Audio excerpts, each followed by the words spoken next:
Hello, my dear sleepy listener. Welcome to Sleepy Crown, where history's quiet tales gently carry you into dreamland. Tonight, we embark on a complete peaceful journey through the dramatic life of King Charles I, the monarch who would become the only English king to lose his head to the executioner's axe.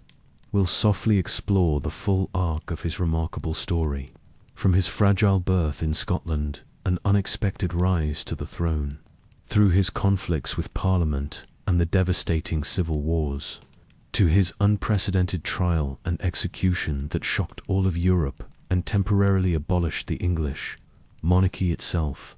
This is the tale of a king who believed absolutely in his divine right to rule, whose stubbornness and principles would lead him from the heights of royal power to the scaffold steps, creating chaos that would reshape England forever.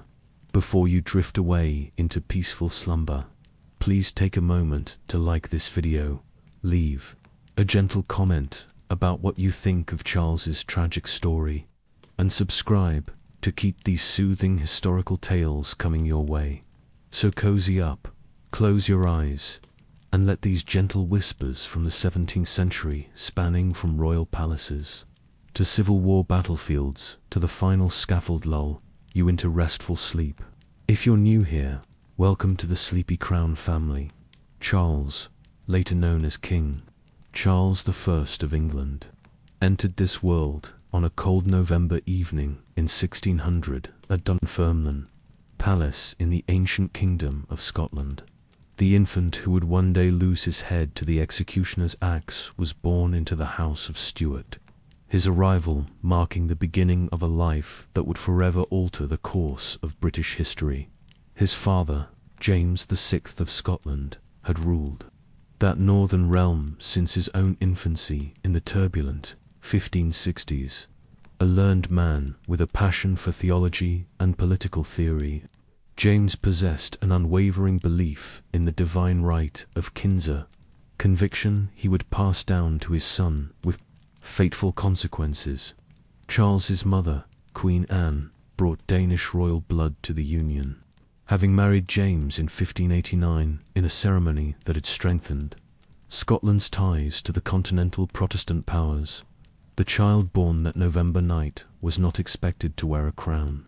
Charles arrived as the fourth child of James and Anne, following his robust elder brother Henry Frederick, born in 1594, his spirited sister Elizabeth in 1596, and the tragic Margaret, who had succumbed to a mysterious illness just months before Charles's birth in March 1600. The shadow of infant mortality hung heavy over royal households in those days, and Charles's own survival seemed uncertain from his earliest moments. The newborn prince was a frail creature, his tiny limbs weak and his development slower than that of typical children. Modern historians believe he likely suffered from rickets, a condition that left his ankles particularly vulnerable and his overall constitution delicate. His speech development lagged behind that of other children, and he would carry the burden of a stutter throughout his life, physical manifestation of the internal struggles that would define his character.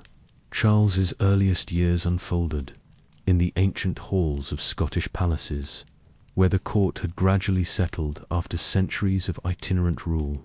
Much of his infancy was spent between the grandeur of Edinburgh Castle and the comfortable chambers of Holyrood House, under the watchful care of Lord and Lady Fyvie, who had been entrusted with nurturing the young prince.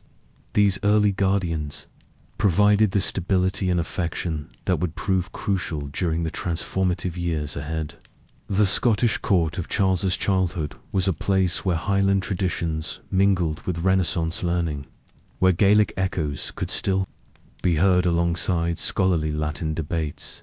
It was here that the young prince first encountered the complex religious landscape that would later prove so troublesome a Scotland, where Presbyterian ideals competed with royal attempts to maintain episcopal authority, where the Kirk's independence clashed with monarchical ambitions for religious unity. As Charles grew from infant to toddler, his parents began to realize that their youngest son possessed qualities that distinguished him from his siblings. While physically fragile, he showed remarkable determination in overcoming his limitations.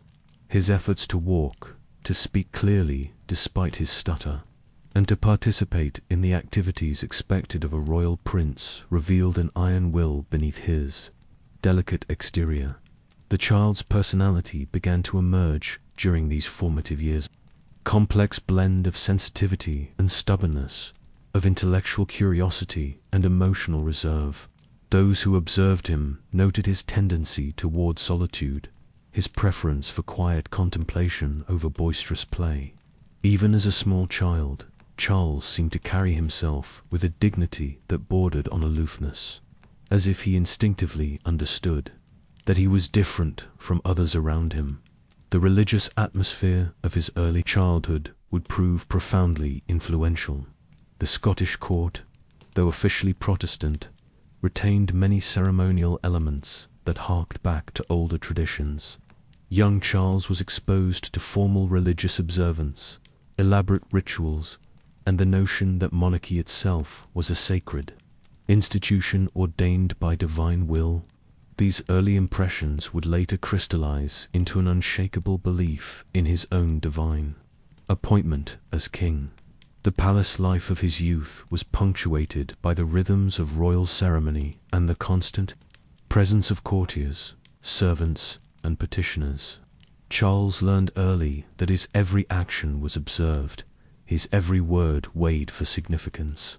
This constant scrutiny fostered in him a natural reserve and a careful consideration of his public persona that would characterize his later reign. The trajectory of Charles's life changed dramatically in the spring of 1603, when he was barely 2.5 years old. The death of Queen Elizabeth I in England, without a direct heir, brought the Tudor dynasty to its end and opened the path for his father's claim to the English throne. James VI of Scotland became James I of England through his descent from Henry VII, uniting the crowns of England and Scotland under Stuart rule.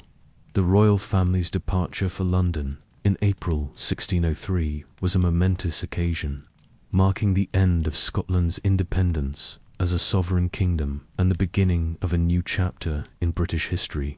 However, Charles's fragile health initially prevented him from making the journey south with his parents and siblings. The physicians attending him deemed the arduous trek to London too dangerous for the delicate prince, and so he remained in Scotland under the continued care of Lord Fyvie. This early separation from his family would prove formative, instilling in Charles a deep sense of isolation that would persist throughout his life, while his parents and siblings established themselves in the grand palaces of England. The young prince remained in the familiar but increasingly empty halls of Scottish castles, surrounded by caretakers rather than family.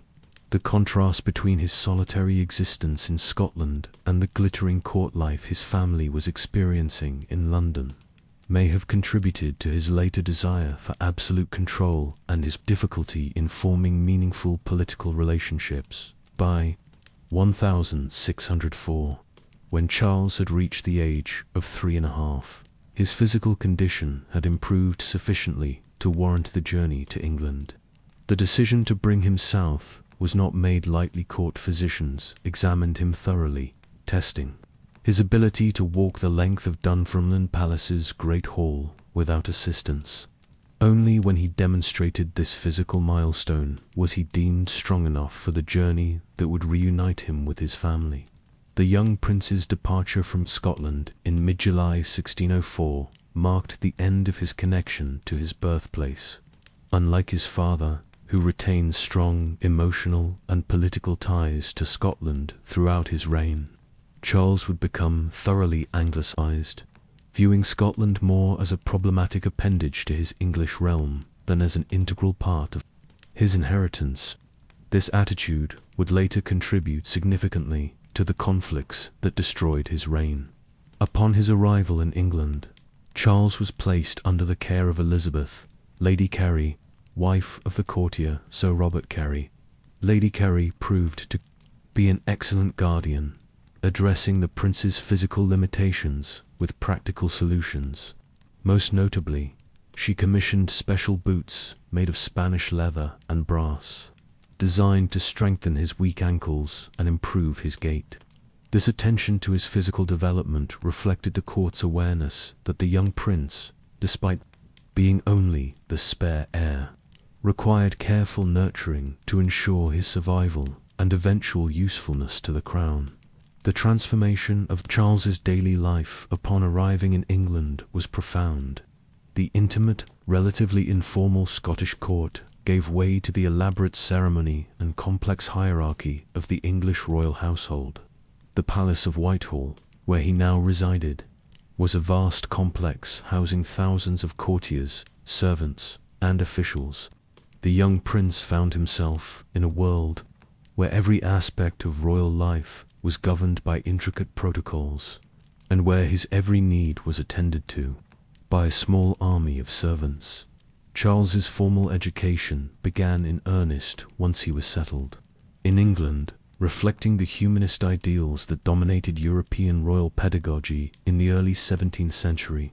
In January 1605, he was created Duke of York, the traditional title for the English sovereign's second son and made a Knight of the Bath in an elaborate ceremony that marked his formal entry into the English nobility.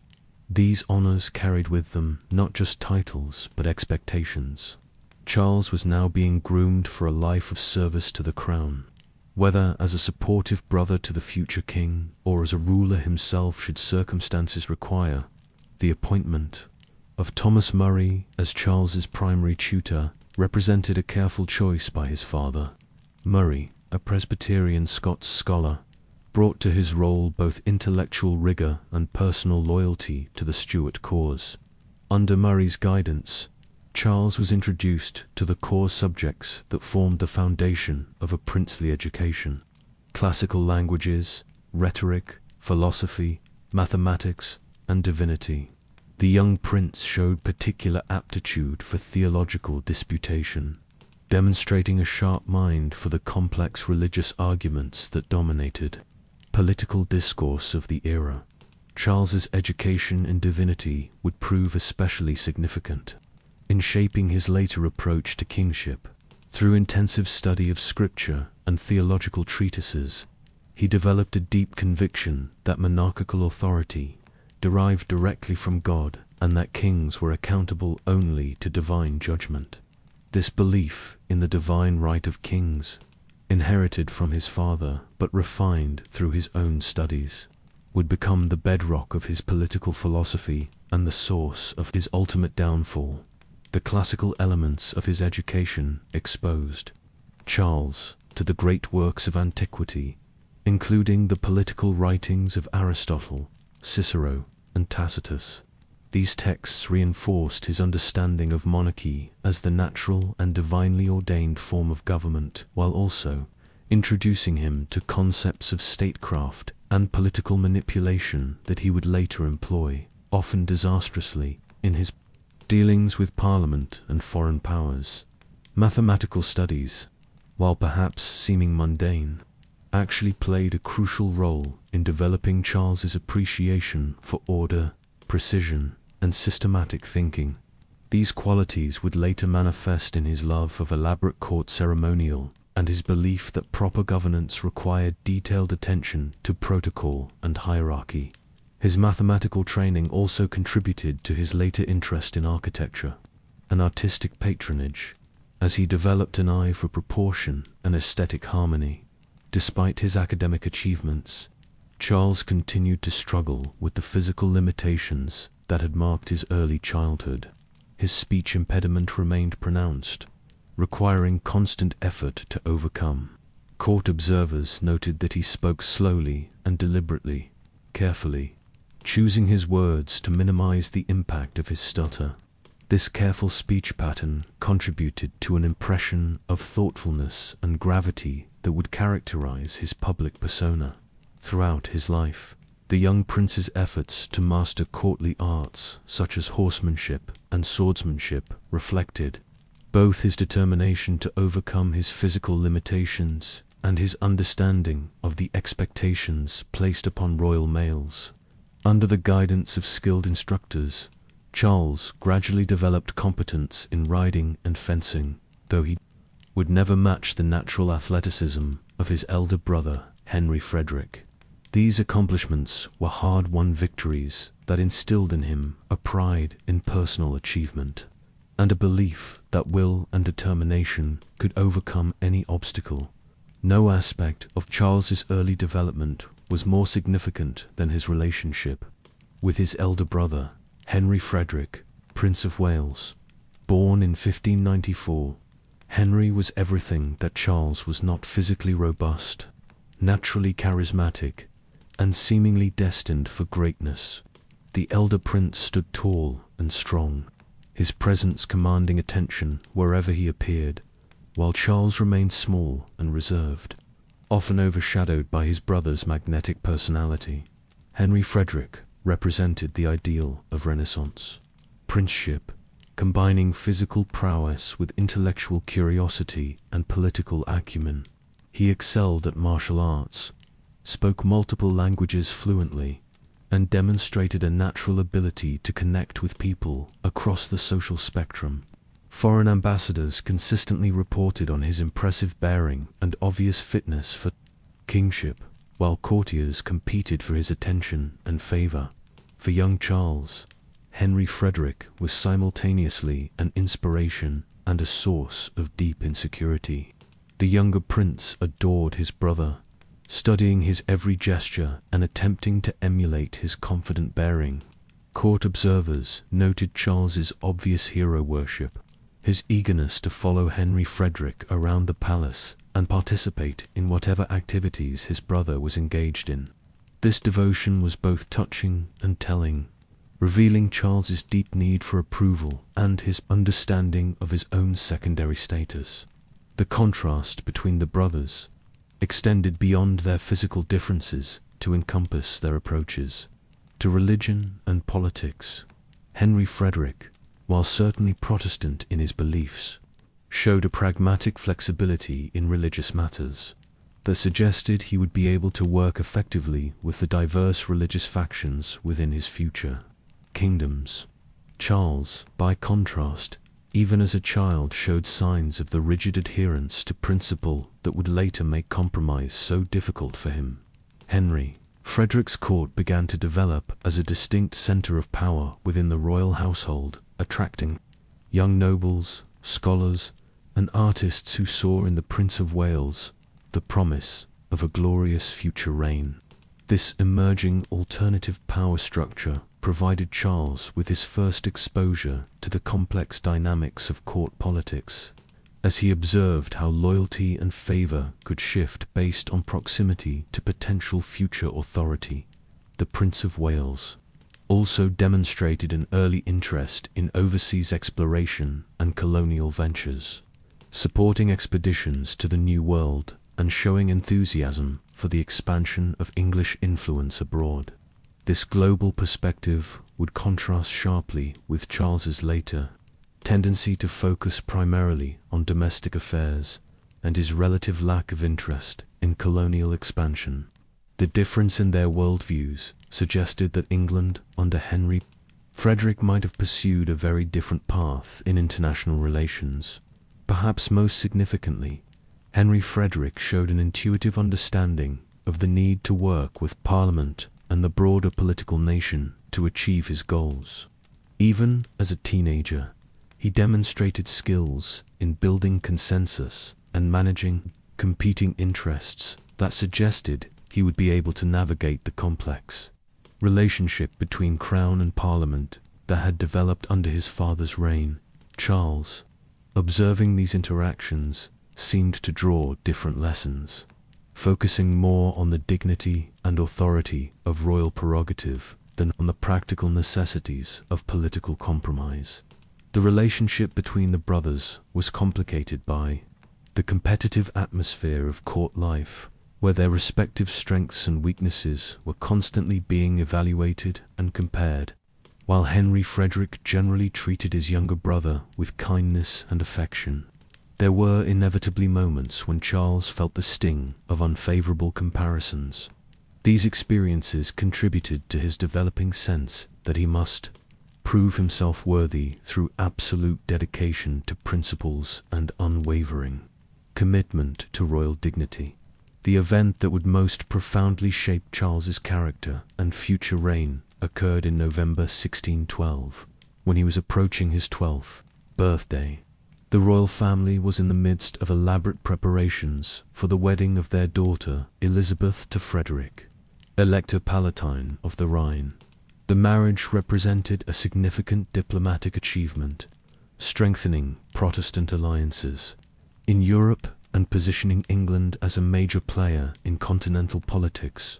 During the festive preparations, Henry Frederick began to complain of feeling unwell. What initially appeared to be a minor indisposition quickly developed into something more serious. The Prince of Wales experienced fever, headaches, and extreme fatigue that rendered him unable to participate in the wedding celebrations. Court physicians were summoned, but their treatments proved ineffective against what was likely typhoid fever.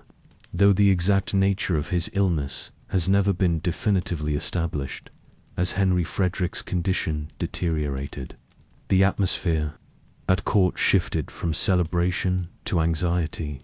The young man who had seemed destined for greatness was clearly fighting for his life, and the implications of his potential death sent shockwaves through the political establishment.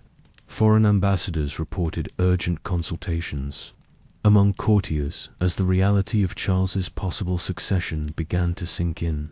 For Charles himself, his brother's illness represented a personal crisis of unimaginable proportions. The boy who had spent his entire life in Henry Frederick's shadow suddenly faced the possibility of emerging into a harsh spotlight for which he felt entirely unprepared. The contrast between his own perceived inadequacies and his brother's obvious gifts became more acute as the court began to whisper about succession possibilities. On November 6, 1612, Henry Frederick, Prince of Wales, died at the age of 18. His death sent the court into profound mourning and plunged the royal family into grief from which they would never fully recover. For King James, the loss represented not just personal devastation but a political catastrophe, as his carefully laid plans for the succession lay in ruins. For Queen Anne, the death of her eldest son was a blow that contributed to her own declining health in subsequent years. But for Charles, now just approaching his 12th birthday, Henry Frederick's death represented a complete transformation of his identity and prospects.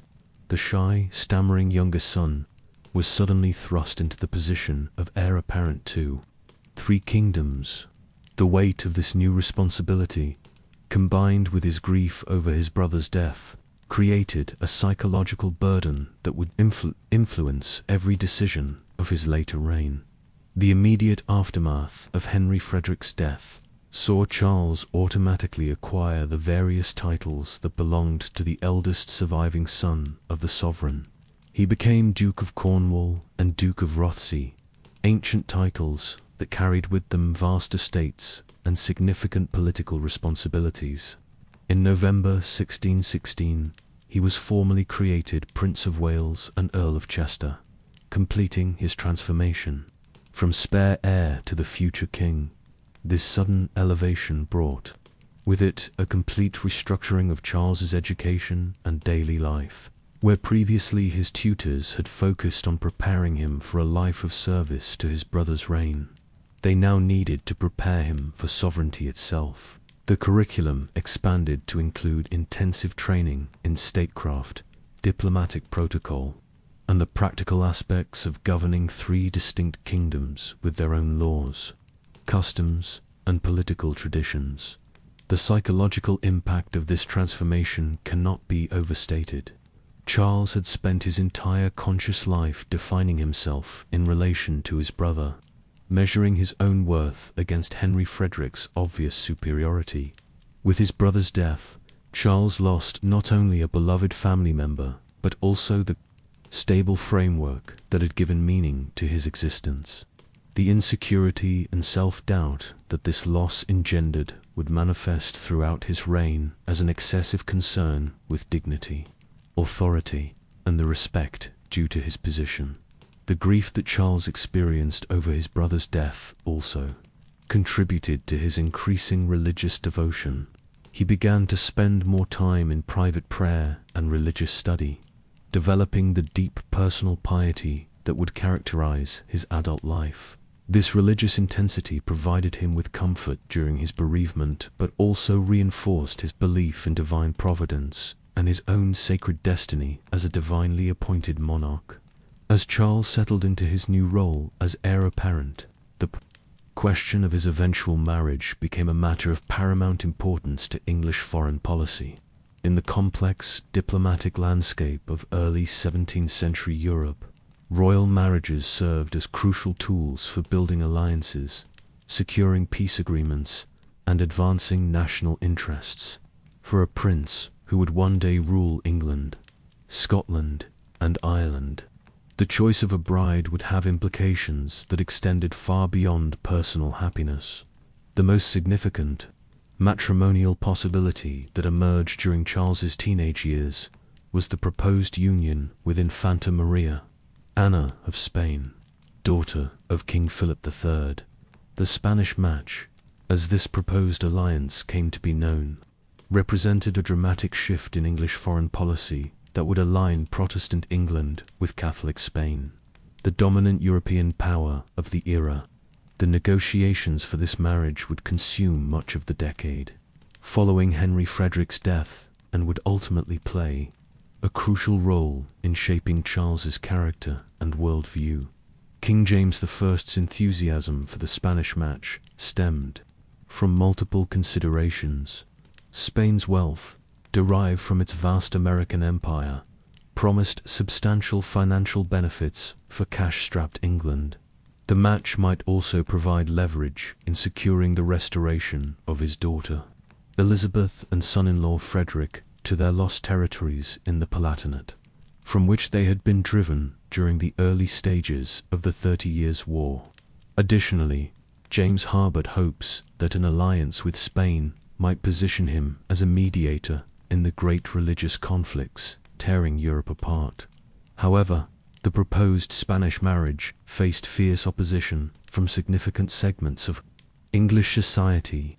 Protestant opinion in England viewed Spain as the champion of Counter-Reformation Catholicism and the enemy of true religion. The memory of the Spanish Armada remained vivid in English consciousness, and the idea of their future king marrying a Catholic princess aroused deep suspicions about the direction of English religious policy under Charles's eventual reign. Within the royal court, the Spanish match became closely associated with George Villiers, Duke of Buckingham, who had emerged as King James's most influential favourite following the eclipse of earlier court personalities like Robert Carr. Buckingham's support for the Spanish marriage reflected both his desire to maintain his position through successful diplomacy and his genuine belief that such an alliance would benefit England's international standing. For Charles himself, the Spanish negotiations provided his first exposure to high-level diplomacy and international relations.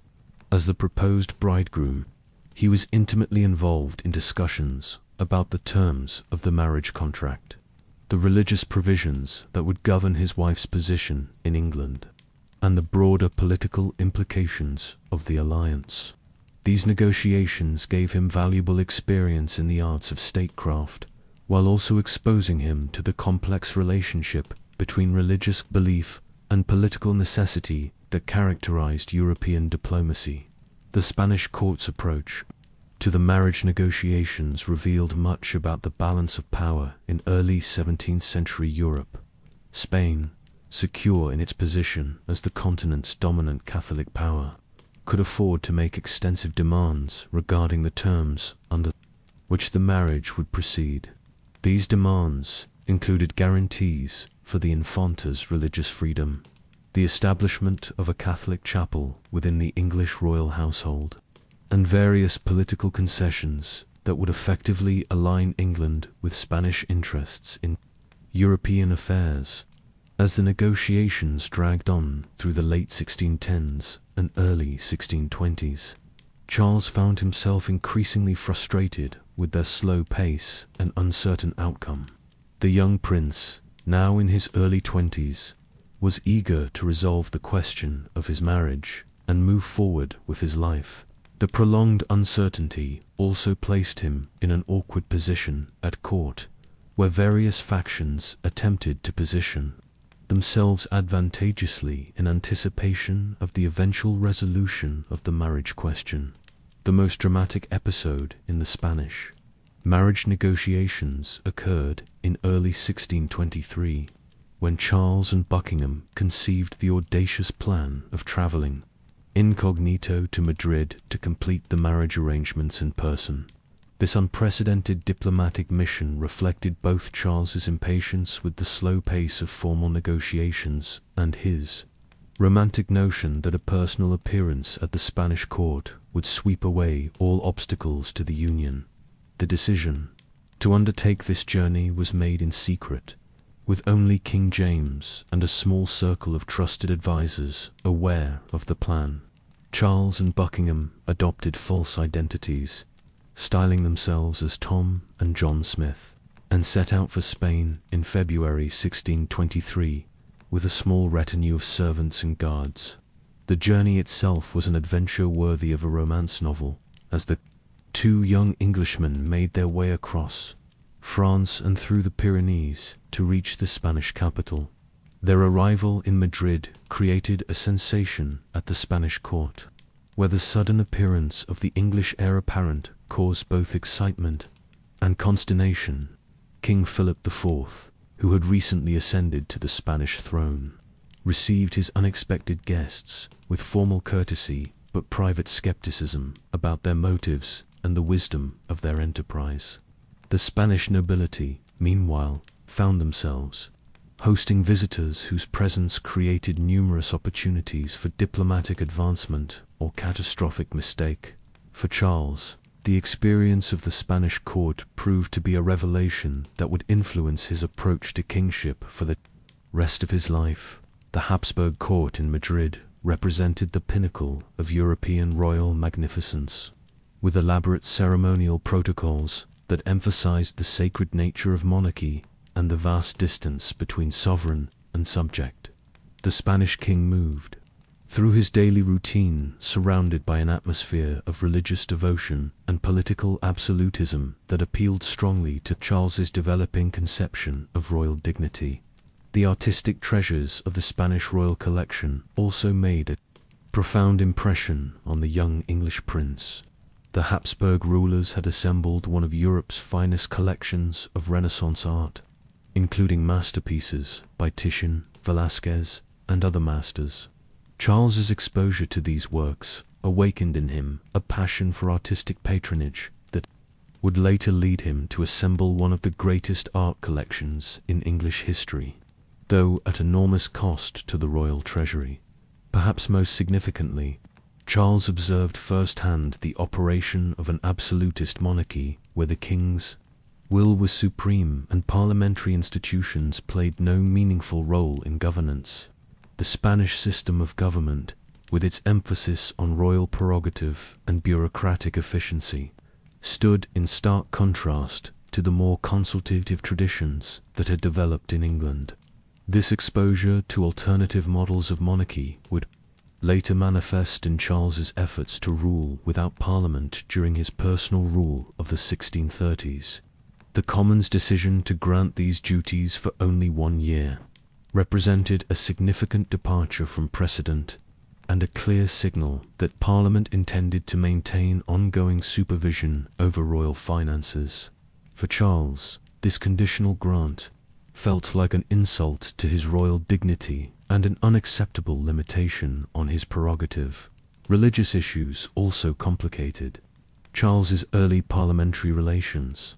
The House of Commons contained a significant number of Puritans and other evangelical Protestants who viewed the king's marriage to a Catholic princess with deep suspicion. These members demanded assurances that the Queen's religion would not influence royal policy and that the penal laws against Catholics would be rigorously enforced.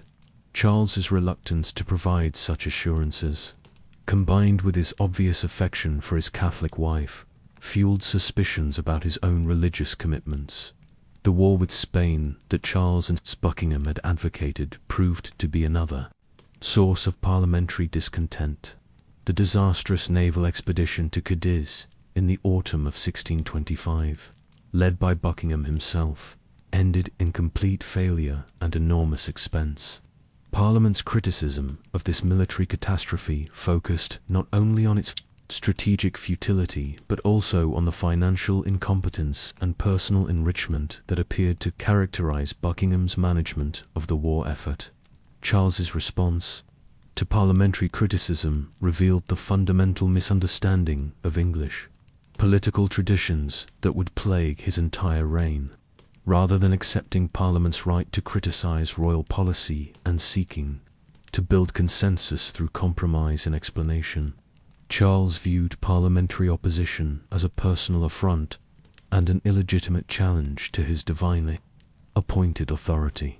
This attitude made meaningful cooperation between Crown and Parliament increasingly difficult to achieve. The second Parliament of Charles's reign, which met in February 1626, proved even more confrontational than the first.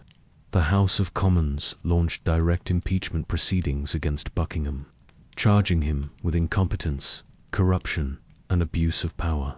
For Charles, these attacks on his closest friend and most trusted advisor represented an intolerable invasion of his personal relationships and his right to choose his own councillors. The king's decision to dissolve Parliament rather than allow the impeachment proceedings to continue established a pattern of conflict avoidance that would characterize his approach to political opposition throughout his reign. Rather than engaging with parliamentary criticism and seeking to address legitimate grievances, Charles consistently chose to escape from confrontation through the exercise of his prerogative powers. This confrontational dynamic was further complicated by the broader European context in which Charles was attempting to govern. The 30 Years' War was raging across Central Europe, creating pressures for English intervention on behalf of Protestant allies, while also straining royal finances and exposing England to potential Catholic threats. Parliament's willingness to support anti-Catholic foreign policy was complicated by their distrust of Buckingham's military leadership and their concerns about the costs of continental involvement. The assassination of the Duke of Buckingham on August 23, 1628, by John Felton, a disgruntled military veteran, marked another crucial turning point in Charles's political development. Buckingham's death removed the most immediate source of parliamentary opposition while also depriving Charles of his closest advisor and friend. The king's reaction to this loss revealed both the depth of his emotional dependence on Buckingham and his growing determination to rule in a manner that would prevent similar challenges to his authority. Public celebration of Buckingham's assassination shocked and angered Charles, reinforcing his belief that his subjects were ungrateful and disloyal. The widespread relief at Buckingham's death, expressed openly in taverns and marketplaces across England, demonstrated to Charles the vast gulf that existed between his own perception of royal prerogative and his subjects' understanding of good governance. This revelation would profoundly influence his decision to attempt ruling without Parliament during the 1630s. The removal of Buckingham from the political scene also allowed Charles to develop a closer relationship with his wife, Queen Henrietta Maria. The Duke's domination of court life had created some tension in the royal marriage, as the Queen understandably resented being secondary to her husband's male favourite. With Buckingham gone, Charles was able to focus more attention on his domestic life, and the royal couple's relationship blossomed into a genuine partnership based on mutual affection and shared interests. the improving royal marriage had important political implications, as Henrietta Maria proved to be an influential advisor who encouraged Charles's absolutist tendencies, while also connecting him more closely to continental Catholic monarchies. The Queen's political influence would grow throughout the 1630s, providing another source of suspicion among Protestant subjects, who feared that their king was being guided by foreign Catholic interests. Charles's grief over Buckingham's death also contributed to his increasing religious devotion and his growing conviction that he was surrounded by enemies who sought to undermine his divinely appointed authority. The king began to spend more time in private prayer and religious study, developing an even deeper personal piety that reinforced his belief in the sacred nature of monarchy and his own special relationship with divine providence. The final parliamentary session of this early period occurred in 1629, when Charles attempted once more to work with Parliament while maintaining his essential prerogatives. However, this session ended in dramatic confrontation when members of the House of Commons physically held down the Speaker to prevent adjournment while they passed resolutions condemning royal religious and financial policies. This unprecedented scene of physical violence in the House of Commons convinced Charles that Parliament had become a revolutionary body that threatened the fundamental order of the realm. The imprisonment of parliamentary leaders following this confrontation marked Charles's final break with representative government as it had developed under his predecessors.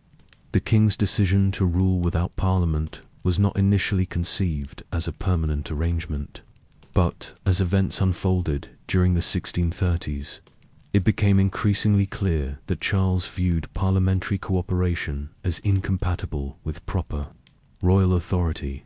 The period that historians call Charles's personal rule began in March 1629, with the king's dissolution of Parliament and his decision not to call another session for what would ultimately prove to be 11 years. This unprecedented break with parliamentary government reflected Charles's deep frustration with representative institutions and his growing conviction that true monarchy required freedom from the constraints and criticisms that parliamentary debate inevitably brought. Charles's decision to govern without Parliament was not entirely without precedent in English history. His father, James I, had ruled without Parliament for 7 years between 1614 and 1621, and other monarchs had experienced lengthy gaps between parliamentary sessions. However, Charles's personal rule was distinguished by its duration, its systematic character, and the ideological commitment to absolute monarchy that drove it. The king's ability to govern without Parliament depended entirely on his capacity to fund government operations through traditional royal revenues and prerogative powers rather than through parliamentary taxation. This financial constraint would prove to be both the greatest limitation on Charles's personal rule and ultimately the factor that forced its end. However, in the early 1630s, the king and his advisors believed they could develop alternative revenue sources that would provide long-term financial independence from parliamentary grants. The administrative structure that Charles developed during his personal rule centered on a small group of trusted advisors who shared his vision of efficient, centralized government free from parliamentary interference. Unlike his father's more chaotic and personality-driven approach to governance, Charles sought to create systematic procedures and clear hierarchies that would allow for consistent policy implementation across his 3 kingdoms. The most influential figure in Charles's personal rule government was Thomas Wentworth, later Earl of Strafford, who served first as President of the Council of the North and then as Lord Deputy of Ireland. Wentworth's approach to governance, which he termed thorough, emphasized administrative efficiency, financial self-sufficiency, and unwavering loyalty to royal authority. His success in transforming Irish administration provided a model that Charles hoped to extend throughout his dominions. In the religious sphere, William Laud emerged as Charles's most important advisor. Appointed Bishop of London in 1628 and Archbishop of Canterbury in 1633, Laud shared the king's vision of a unified, hierarchical church that would serve as a pillar of royal authority, while maintaining doctrinal orthodoxy and ceremonial dignity. The partnership between Charles and Laud would prove to be one of the most consequential relationships of the personal rule period. The early years of personal rule were marked by relative peace and prosperity that seemed to vindicate Charles's decision to dispense with Parliament. Trade flourished, the arts experienced unprecedented royal patronage, and the machinery of government operated with a smoothness that had often been lacking during the more contentious parliamentary periods. Foreign observers commented favorably on the stability and efficiency of Charles's administration. However, beneath this surface tranquility, tensions were building that would eventually explode into civil war. The king's financial while initially successful, created resentment among those who felt unfairly burdened by novel taxes and fees. The religious policies pursued by Laud aroused fierce opposition among Puritans and other evangelical Protestants who viewed them as crypto-Catholic innovations. Most fundamentally, the exclusion of Parliament from governance created a sense among the political nation that they had been illegitimately deprived of their traditional rights and liberties. No aspect of Charles's personal rule proved more controversial or ultimately destructive than the religious policies implemented under the leadership of Archbishop William Laud. The partnership between the king and his archbishop represented a systematic attempt to transform the Church of England from the relatively decentralized, doctrinally diverse institution it had become under Elizabeth I and James I into a unified, ceremonially elaborate, and hierarchically controlled religious establishment. Laud's vision of Anglicanism emphasized the importance of liturgical uniformity, ceremonial beauty, and clerical authority in ways that seemed to many Protestants to represent a dangerous drift toward Roman Catholicism. The Archbishop's insistence on elaborate church decoration, formal vestments, and ritualistic worship practices aroused particular suspicion among Puritans who associated such popish innovations with spiritual corruption and political tyranny. The program of religious reform that Laud implemented during the 1630s was comprehensive and systematic. Churches throughout England were required to conform to detailed specifications regarding altar placement, clerical vestments, and ceremonial practices. The Book of Common Prayer was to be followed exactly, with no tolerance for the prayers and simplified services that had become common in many parishes. Clergy who refused to comply with these requirements faced suspension, imprisonment, or worse. Perhaps most controversially, Laud revived and strictly enforced the ecclesiastical courts, particularly the Court of High Commission and the Star Chamber, which had the authority to try cases involving religious nonconformity. These courts operated according to procedures that differed significantly from common law traditions, including the use of ex officio oaths that required defendants to incriminate themselves. The harsh sentences imposed by these courts, including pillory, whipping, ear cropping, and lengthy imprisonment, created a sense of religious persecution that galvanized opposition to royal policy. The case of William Prynne, a Puritan lawyer, who was sentenced in 1634 to lose his ears, pay a massive fine, and suffer life imprisonment for writing a book that was interpreted as criticizing the Queen's participation in court masques, became a cause célèbre that demonstrated the extremes to which religious enforcement had progressed. When Prynne was sentenced again in 1637, along with Henry Burton and John Bastwick, to additional mutilation for continued criticism of episcopal authority, public sympathy for the victims reached dangerous levels. Laud's religious policies were particularly problematic because they seemed to align with the influence of Queen Henrietta Maria and her Catholic entourage at court. Protestant subjects who observed the elaborate ceremonies increasingly required in Anglican worship, combined with the visible presence of Catholics at court and the Queen's own private Catholic chapel, began to suspect that a systematic campaign was underway to prepare England for eventual reunion with Rome.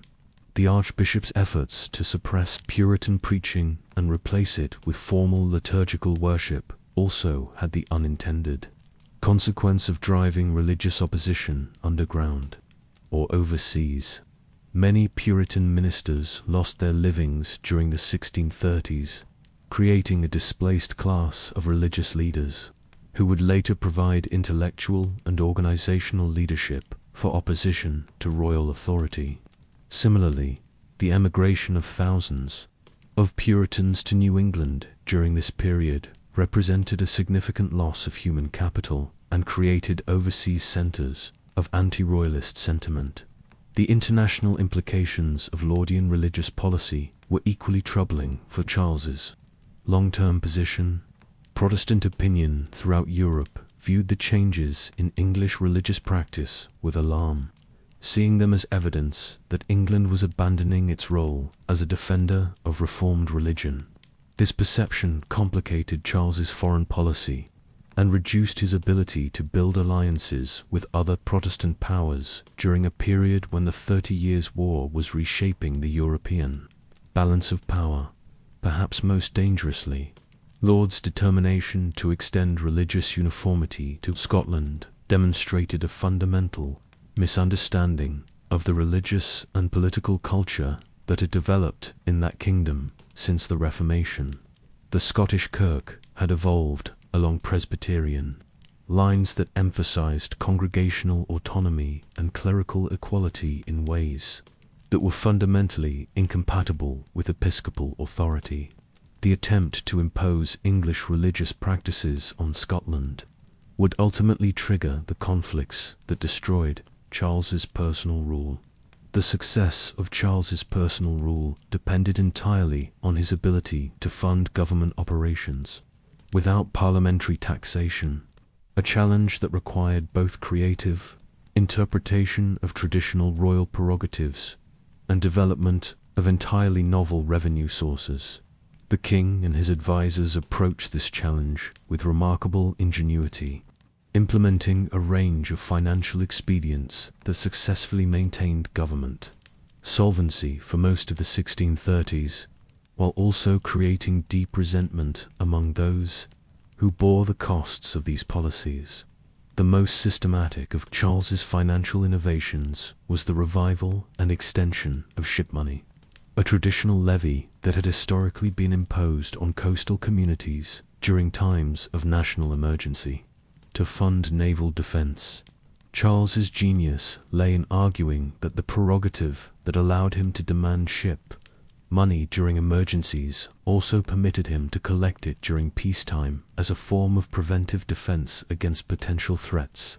Moreover, he extended the levy from coastal areas to inland communities, arguing that all subjects benefited from naval protection and should therefore contribute to its cost. Ship money proved remarkably successful as a revenue source, generating between £150,000 and £200,000 annually during its peak years, and providing the Crown with a reliable income stream that was independent of parliamentary consent. The efficiency of collection and the legal arguments supporting the levy initially overcame most resistance, particularly when the Crown's case was upheld by a majority of common law judges in the crucial test case of John Hampden in 1637–38. However, the political costs of ship money ultimately outweighed its financial benefits.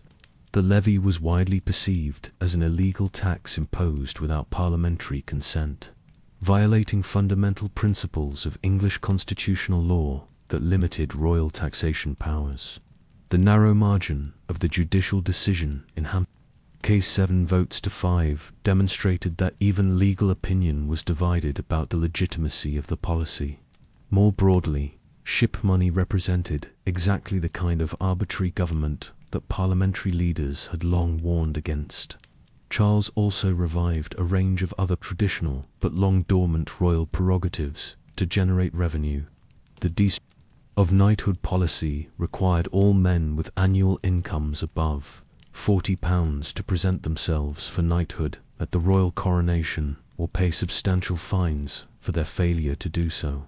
Since many had failed to attend Charles's coronation in 1626, this policy generated significant revenues, while also creating resentment among the landed gentry, who felt they were being financially penalized for behavior that had never previously been regarded as criminal. The expansion of royal forest boundaries represented another creative but controversial revenue-raising expedient. Ancient royal forests had been established with extensive boundaries that included not only actual woodland but also agricultural areas and even entire villages. Over the centuries, these boundaries had been ignored or forgotten as private landowners enclosed and developed forest lands. Charles's government systematically researched historical forest boundaries and imposed heavy fines on landowners whose property was found to encroach on technically royal land. The sale of monopolies provided another important revenue source, despite parliamentary legislation that had supposedly banned such practices. Charles circumvented the prohibition by granting monopolies to corporations rather than individuals, arguing that the statute only applied to grants to single persons.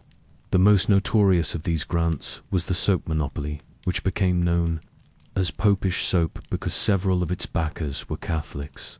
These monopolies not only generated immediate revenue through purchase payments, but also provided ongoing income through licensing fees and profit-sharing arrangements. In Ireland, Wentworth's administration pursued particularly aggressive revenue enhancement policies that demonstrated both the potential and the dangers of thorough financial administration. The Act of Revocation of 1625 allowed the Crown to reclaim lands that had been granted to the Irish nobility since 1540, requiring current owners to pay annual rents for continued possession. This policy generated substantial revenues while also creating bitter resentment among the Irish Protestant elite who had been expecting their land titles to remain secure. Thomas Wentworth's administration of Ireland during the 1630s provided Charles with a working model of the kind of efficient, centralized government that he hoped to establish throughout his dominions. As Lord Deputy from 1632 to 1640, Wentworth transformed Irish administration from a corrupt, inefficient system dominated by local interests into a streamlined bureaucracy that served royal policy while generating substantial revenues for the Crown. Wentworth's approach to Irish governance was characterized by systematic disregard for established interests and traditional privileges in favor of policies that advanced royal authority and financial objectives.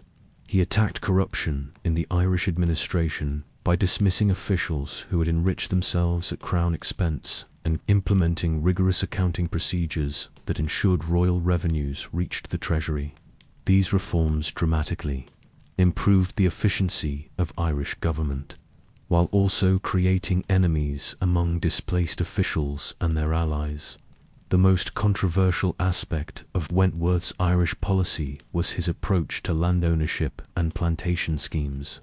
Building on earlier English efforts to settle Protestant colonists in Ireland, Wentworth systematically investigated land titles throughout the country and used technical legal arguments to invalidate grants that had been made to Irish landowners. This policy allowed the Crown to reclaim vast territories that could then be granted to English or Scottish settlers who would provide more reliable political support and military service. Wentworth's religious policy in Ireland demonstrated his commitment to Charles's vision of unified religious practice throughout the royal dominions. He worked closely with Archbishop Laud to impose Anglican forms of worship on the Irish Protestant community, many of whom had adopted Presbyterian practices that were more compatible with Scottish religious traditions. This religious uniformity campaign created opposition among Irish Protestants while doing nothing to reconcile the Catholic majority to English rule.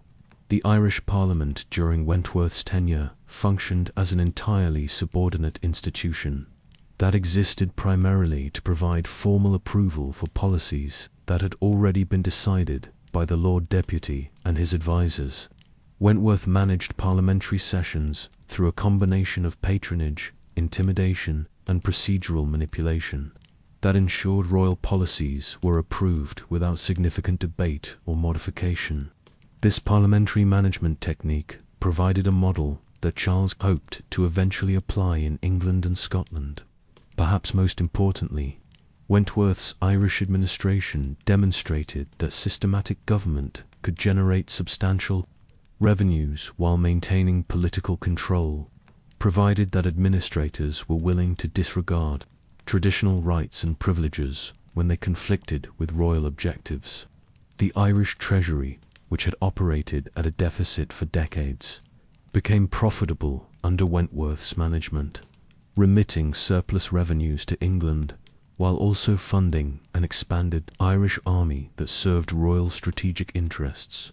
However, the apparent success of Wentworth's Irish administration concealed fundamental weaknesses that would become apparent during the crisis of the early 1640s. The efficiency of his government depended entirely on the personal authority and energy of the Lord Deputy himself, with no institutional mechanisms to ensure continuity of policy or administration. More fundamentally, the harsh methods used to achieve administrative efficiency had created bitter resentment among all segments of Irish society, including the new English Protestant settlers who were supposedly the beneficiaries of royal policy. The Irish Catholic majority viewed Wentworth's administration as particularly oppressive because it combined religious persecution with economic exploitation and political exclusion. The plantation policies that transferred vast territories from Catholic to Protestant ownership created a dispossessed class that retained vivid memories of their losses and harbored deep resentment against English rule. The systematic exclusion of Catholics from political participation, combined with the harsh enforcement of penal laws, ensured that the majority population remained alienated from the government that ruled them. Even the Protestant community in Ireland, which should theoretically have supported English rule, found itself divided by Wentworth's policies. The new English settlers who had arrived during recent plantation schemes generally supported the Lord Deputy's approach, but the old English families who had been in Ireland for centuries resented the challenge to their established position and traditional privileges. This division within the Protestant community weakened English control while also creating opportunities for Catholic resistance. Of all Charles's dominions, Scotland presented the greatest challenge to his vision of unified, centralized monarchy. The kingdom north of the border had developed political and religious institutions that were fundamentally different from those in England and Ireland, reflecting a distinct national culture that had been shaped by centuries of independence and conflict with English authority. Charles's attempts to extend his personal rule policies to Scotland would ultimately trigger the crisis that destroyed his entire political system. The Scottish religious settlement that had emerged from the Reformation of the 1560s was based on Presbyterian principles that emphasized congregational autonomy, clerical equality, and lay participation in church governance. This system stood in sharp contrast to the episcopal structure that Charles and Laud favored, creating an inherent conflict between royal religious policy and Scottish religious traditions. The Kirk's independence from state control had become a fundamental aspect of Scottish identity that was deeply embedded in the country's political culture. Charles's personal relationship with Scotland was complicated by his long absence from the kingdom and his apparent lack of understanding of Scottish political traditions. Unlike his father, who had maintained strong emotional and political connections to his Scottish heritage, Charles viewed Scotland primarily as a problematic appendage to his English realm that required forcible integration into a unified British monarchy. This attitude was reflected in his failure to visit Scotland until 1633, 6 years after becoming king. The royal visit to Scotland in 1633 for Charles's belated Scottish coronation revealed the depth of the cultural and religious divide that separated the king from his Scottish subjects.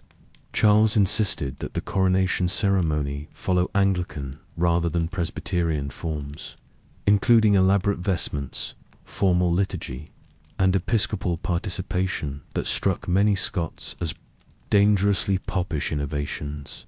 The ceremony was carried out according to the king's wishes, but the popular reaction demonstrated widespread resistance to religious changes that seemed to threaten the reformed character of the Scottish Church.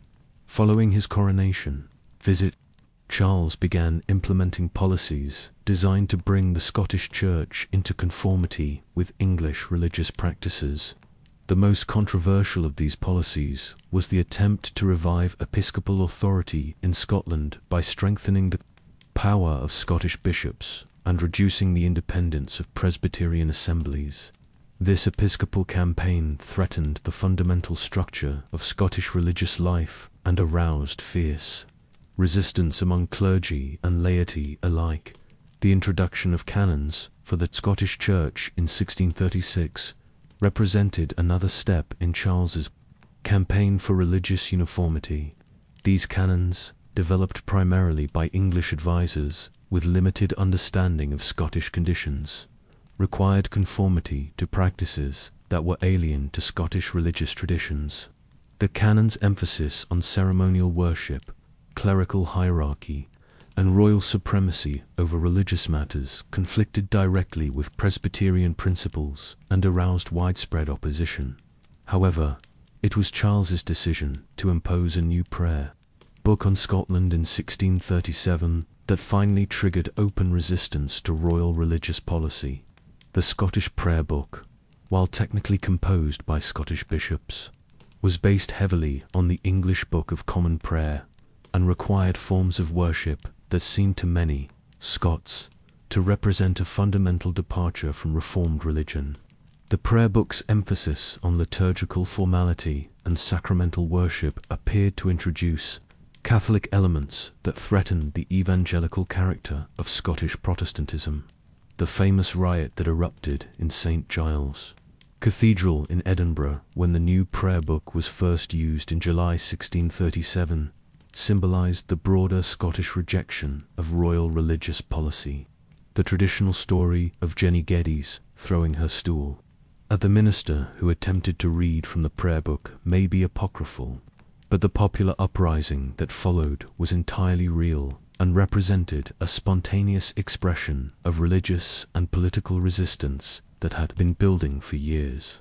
The Scottish response to Charles's religious innovations culminated in February 1638 with the drafting and signing of the National Covenant, a document that represented one of the most significant challenges to royal authority in British history. The Covenant, while carefully worded to avoid direct attacks on royal prerogative, effectively declared Scottish independence from royal religious policy and asserted the right of the Scottish people to maintain their reformed religion against all attempts at innovation or corruption. The National Covenant was a masterpiece of political rhetoric that combined legal precedent, religious argument, and patriotic appeal in a document that justified resistance to royal policy while maintaining formal loyalty to the crown. The Covenant's authors argued that Charles had been misled by evil counsellors who sought to introduce popish innovations into Scotland, and that loyal subjects had a duty to resist such corruptions in order to preserve the true religion and the king's legitimate authority. The process of signing the covenant became a massive popular movement that swept across Scotland during the spring and summer of 1638. Copies of the document were carried from Edinburgh to every corner of the kingdom, where ministers read it from their pulpits and invited their congregations to add their signatures to the growing list of covenanters. The enthusiasm of the response demonstrated the depth of Scottish opposition to royal religious policy and the effectiveness of Presbyterian organisation in mobilising popular resistance. The social breadth of covenant support was particularly significant for Charles's political position. While religious disputes often remained confined to clerical circles, the covenant attracted signatures from nobles, gentry, merchants, and common people who shared concerns about royal innovations that threatened Scottish religious and political traditions. This broad coalition represented a formidable political force that could not easily be dismissed or suppressed through normal administrative channels. The Covenant's religious arguments were supplemented by increasingly explicit political claims that challenged fundamental aspects of Charles's approach to monarchy. Covenanting propaganda argued that the king's authority was limited by law, custom, and the consent of his subjects, and that resistance to unlawful royal commands was not only permissible but obligatory. These arguments drew on both Presbyterian political theory and broader traditions of Scottish independence that had deep historical roots.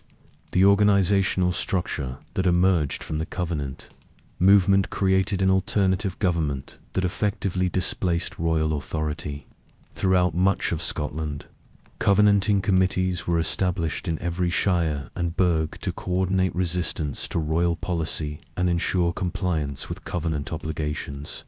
These committees collected money, organized military forces, and maintained communication networks that allowed for rapid mobilization of Scottish opposition to royal initiatives.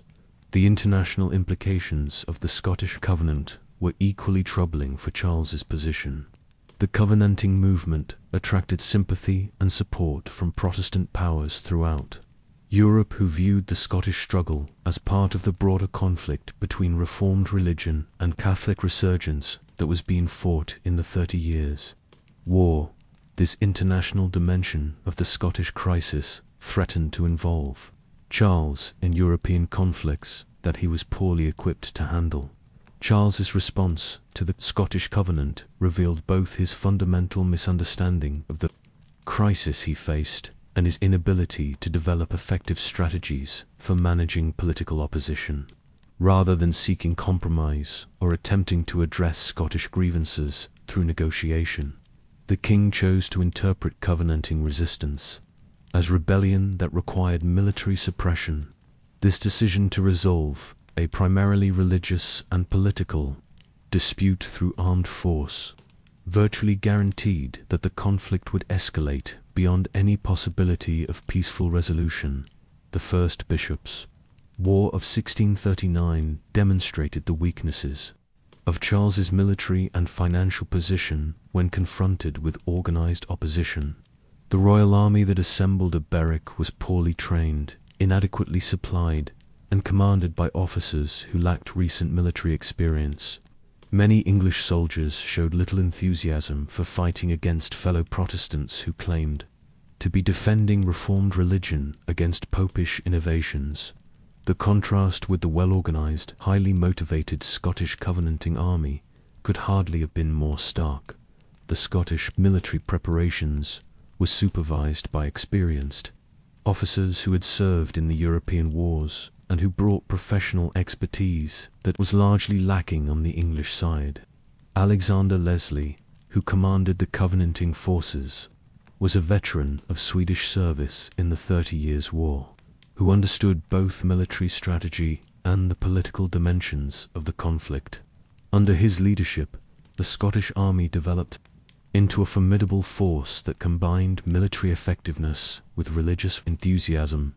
The financial costs of military preparation quickly exposed the fundamental weakness of Charles's personal rule system. The expenses of raising, equipping, and maintaining an army far exceeded the revenues that could be generated through prerogative taxation, forcing the king to seek loans and subsidies that were difficult to obtain without parliamentary authorization. The financial strain of military preparation also conflicted with the broader economic interests of English subjects who had no desire to pay for a war against Scottish Protestants.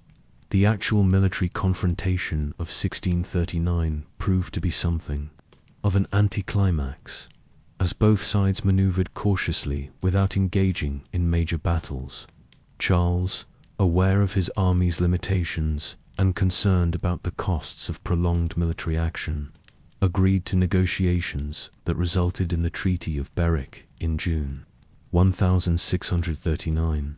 This agreement appeared to offer a peaceful resolution to the conflict through mutual concessions and the promise of future religious and political settlements. However, the Treaty of Berwick merely postponed rather than resolved the fundamental conflicts between Charles and his Scottish subjects. The king viewed the treaty as a temporary expedient that would allow him to prepare more effectively for renewed military action, while the Scots saw it as recognition of their right to maintain their religious and political traditions against royal innovation. These incompatible interpretations of the agreement guaranteed that conflict would resume once both sides had completed their preparations. The period between the First and Second Bishops' Wars saw intensive political and military preparations on both sides that demonstrated the increasingly serious character of the conflict. Charles attempted to strengthen his position by seeking foreign assistance, negotiating with Spain for financial aid and with Ireland for military support. These initiatives aroused suspicions among English Protestants that the king was aligning himself with Catholic powers against his own Protestant subjects, a perception that would have devastating political consequences. The Scottish Covenanters used the interval to strengthen their military forces and develop their political organization into an effective alternative government.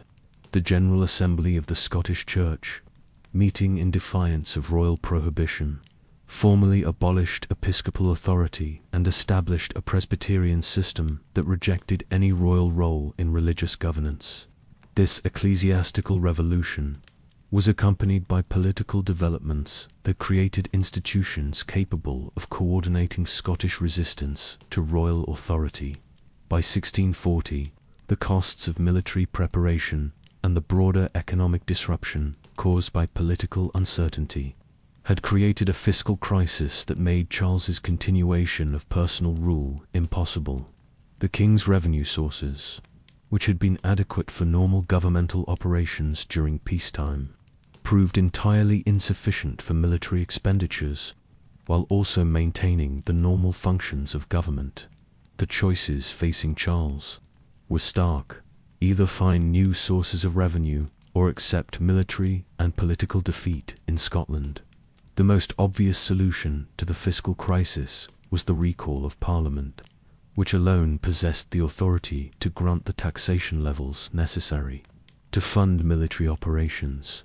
However, this solution required Charles to abandon the fundamental premise of his personal rule and accept parliamentary participation in governance that he had spent 11 years trying to avoid.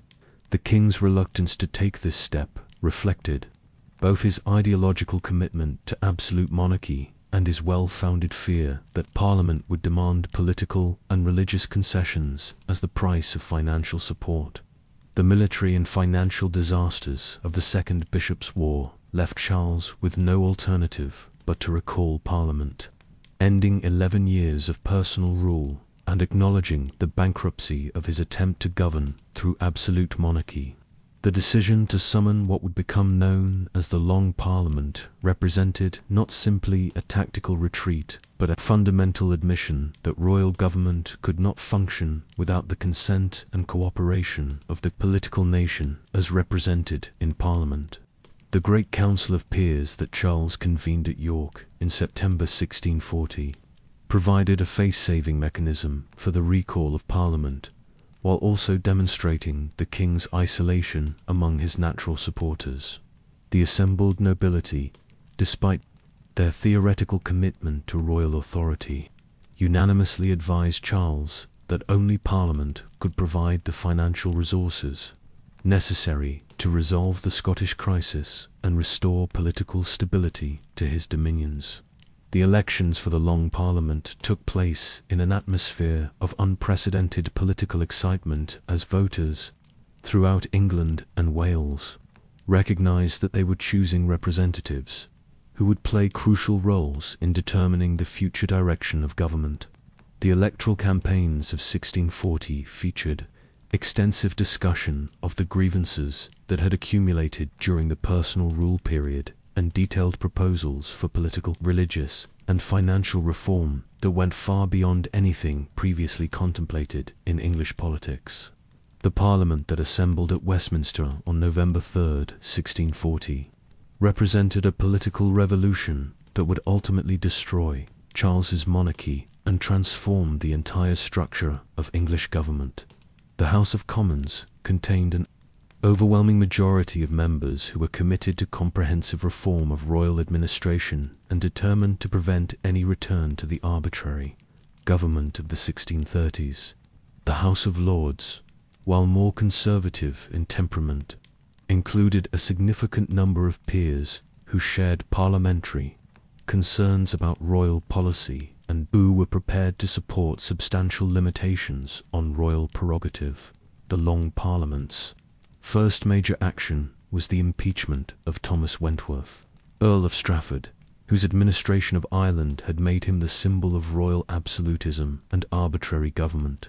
The decision to proceed immediately against Strafford reflected both Parliament's determination to hold royal ministers accountable for their actions and their recognition that Strafford's political skills and administrative efficiency made him the most dangerous opponent of parliamentary reform. The impeachment proceedings against Strafford began on November 11, 1640, just 8 days after Parliament assembled, demonstrating the careful preparation that parliamentary leaders had undertaken during the period of personal rule. The charges against the Earl encompassed not only his specific actions as Lord Deputy of Ireland, but also his broader role in developing and implementing the system of government that Parliament sought to overthrow. The trial of Strafford became a spectacular, public event that focused national attention on the fundamental questions of royal prerogative and parliamentary authority that had driven the political conflicts of the 1630s. The Westminster Hall proceedings attracted huge crowds and extensive publicity as the most prominent victim of arbitrary government was called to account for his actions before representatives of the nation he had helped to oppress. The legal and political arguments presented during Strafford's trial established precedents that would shape English constitutional development for centuries to come. Parliamentary prosecutors argued that royal ministers could be held personally responsible for implementing unlawful policies, even when those policies had been specifically commanded by the king. This doctrine of ministerial responsibility represented a fundamental challenge to traditional understanding of royal prerogative and the relationship between Crown and Parliament. Charles's response to the Strafford impeachment revealed both his personal loyalty to his servants and his political inability to understand the new reality created by Parliament's assertiveness. The king's attempts to protect Strafford through political maneuvering and legal challenges only served to demonstrate his continued commitment to the absolute monarchy that Parliament was determined to destroy.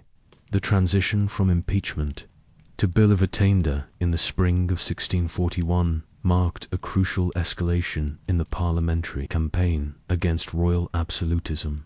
When it became clear that Strafford could not be convicted of treason through normal legal proceedings, Parliament simply declared him guilty through legislative fiat, establishing the principle that the collective will of the nation has expressed through Parliament was superior to any other form of law or authority.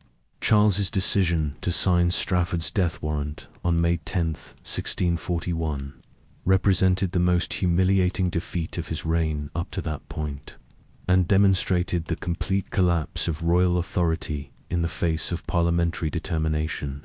The king's abandonment of his most loyal servant under parliamentary pressure revealed both his political weakness and his willingness to sacrifice principles. When faced with sufficient opposition, the execution of Strafford on May 12, 1641, before huge crowds on Tower Hill marked the symbolic end of royal absolutism and the beginning of a new era in which parliamentary authority would be supreme. The popular celebration that accompanied Strafford's death demonstrated the extent to which the personal rule had alienated the English people and created enthusiasm for parliamentary government that would sustain the coming conflict with royal authority. The outbreak of massive rebellion in Ireland in October 1641 transformed the English political crisis into a multi-kingdom conflict that would ultimately lead to civil war throughout the British Isles. The Irish uprising reflected the accumulated grievances of decades of English colonization and religious persecution, but its timing was directly connected to the political upheaval in England that had weakened royal authority and created opportunities for Irish resistance. The immediate trigger for the Irish rebellion was the removal of Strafford, whose strong-handed administration had kept Irish discontent under control through a combination of military force and political manipulation. With Strafford's execution and the dismantling of his administrative system, Irish opponents of English rule recognized that the moment had arrived for a comprehensive challenge to colonial authority that might succeed where previous rebellions had failed. The rebellion began in Ulster, where the most recent plantation schemes had created the sharpest conflicts between English settlers and dispossessed Irish landowners. The initial uprising was led by Sir Phelim O'Neill and other Gaelic Irish nobles, who claimed to be acting on behalf of King Charles against the rebellious English Parliament. This claim of royalist loyalty was both politically astute and deeply ironic, as it forced Charles to choose between supporting his Irish Catholic subjects against his English Protestant Parliament or abandoning Irish royalists to pursue accommodation with parliamentary opposition. The spread of rebellion throughout Ireland during the winter of 1641–42 revealed the depth of Irish resentment against English rule and the effectiveness of traditional Irish political and military organization when given an opportunity to operate. The Confederate Catholics who emerged as the political leadership of the rebellion proved capable of creating an alternative government that controlled most of Ireland outside the major English-controlled cities of Dublin, Cork, and Londonderry. Reports of massacres of Protestant settlers during the early stages of the rebellion, while greatly exaggerated by English propagandists, reflected real violence that had been generated by decades of religious persecution and economic exploitation. The deaths of perhaps 4,000 Protestants, tragic though they were magnified in English accounts to suggest that 154,000 had been killed, creating a propaganda narrative that poisoned English attitudes toward Ireland for generations. The political implications of the Irish Rebellion for the English constitutional crisis were enormous. Parliament's refusal to trust Charles with an army to suppress the Irish uprising reflected their well-founded suspicion that royal forces might be used against Parliament rather than against Irish rebels. This mistrust created a deadlock that made peaceful resolution of the English political crisis increasingly unlikely. The religious dimension of the Irish Rebellion also complicated the English political situation by arousing fears that Charles was secretly in league with Catholic forces throughout his dominions. The rebellion's initial claim of royal authorization, combined with reports of Catholic atrocities against Protestants, seemed to confirm the worst suspicions about the king's religious sympathies and his willingness to use Catholic military force against his Protestant subjects. The attempted arrest of the 5 members on January 4, 1642, marked the point of no return in the escalating conflict between Charles I and his Parliament. This unprecedented violation of parliamentary privilege demonstrated that the king was prepared to use physical force to silence his opponents, while Parliament's successful resistance showed that royal authority could no longer be taken for granted even within the traditional heart of government. The 5 members whom Charles sought to arrest John Pym, John Hampden, Denzil Hollis, William Strode, and Sir Arthur Haselrig represented the core leadership of parliamentary opposition to royal policy. Their alleged crimes encompassed treason for corresponding with Scottish enemies and encouraging resistance to royal authority. However, the king's decision to seek their arrest through military force rather than legal process revealed his abandonment of constitutional restraints on royal power. Charles's dramatic entrance into the House of Commons with an armed guard represented a violation of parliamentary privilege that shocked even his supporters and permanently damaged his credibility as a constitutional monarch. No English king had ever entered the Commons chamber in such circumstances, and the sight of armed men in the traditional sanctuary of representative government created lasting images of royal tyranny that would be remembered throughout the coming conflict. The failure of the arrest attempt, symbolized by Charles's rueful comment that all my birds have flown, demonstrated that Parliament had developed effective intelligence networks and organizational capabilities that could frustrate royal initiatives. The 5 members' escape by boat from Westminster to the protection of the City of London showed that opposition to royal authority extended far beyond Parliament itself to encompass significant elements of London's commercial and political elite. Charles's flight from London on January 10, 1642, effectively divided the kingdom between royalist and parliamentarian spheres of influence, while also symbolizing the breakdown of normal political processes.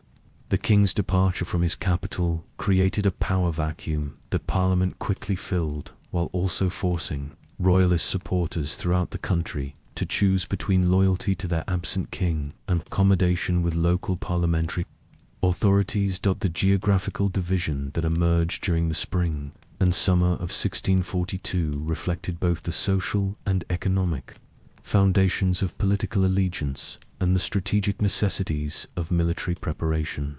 Parliament's control of London, the southeastern counties, and East Anglia gave them access to England's greatest concentrations of wealth and population, while Charles's support in the north, west, and Wales provided access to traditional royalist strongholds and potential military recruitment areas. The months between Charles's departure from London and the formal beginning of hostilities saw intensive military and political preparations on both sides as the prospect of armed conflict transformed from possibility to inevitability. These preparations revealed not only the practical challenges of organizing military forces, but also the ideological foundations that would sustain both sides. Through years of devastating warfare, Parliament's military preparations were hampered by the absence of established mechanisms for raising armies without royal authorization, forcing parliamentary leaders to develop new forms of military organization based on voluntary association and local initiative.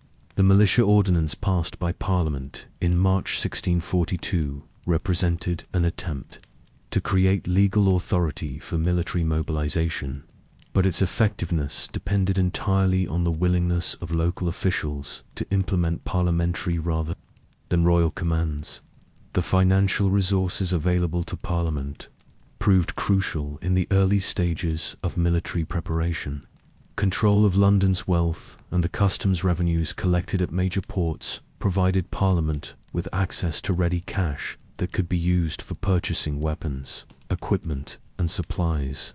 The assessment system developed by Parliament for raising Additional revenues also proved more efficient than traditional royal taxation methods. Charles's military preparations faced the fundamental challenge of creating an effective fighting force without access to the established military infrastructure that remained under parliamentary control. The king's support among the traditional military elite provided access to experienced officers and training expertise. But the practical difficulties of equipping and supplying armies in areas that lacked the commercial and industrial resources of parliamentary territory created ongoing logistical problems. The international dimension of military preparation proved particularly complex as both sides sought foreign assistance while also trying to maintain their legitimacy as representatives of English interests. Charles's negotiations with Irish Catholics and continental Catholic powers for military support provided him with potential resources, but at the enormous political cost of confirming parliamentary propaganda about his alliance with Popish enemies of Protestant England. Parliament's appeal to Protestant opinion throughout Europe positioned the parliamentary cause as part of the broader struggle between Reformed religion and Catholic resurgence that was being fought in the 30 Years' War.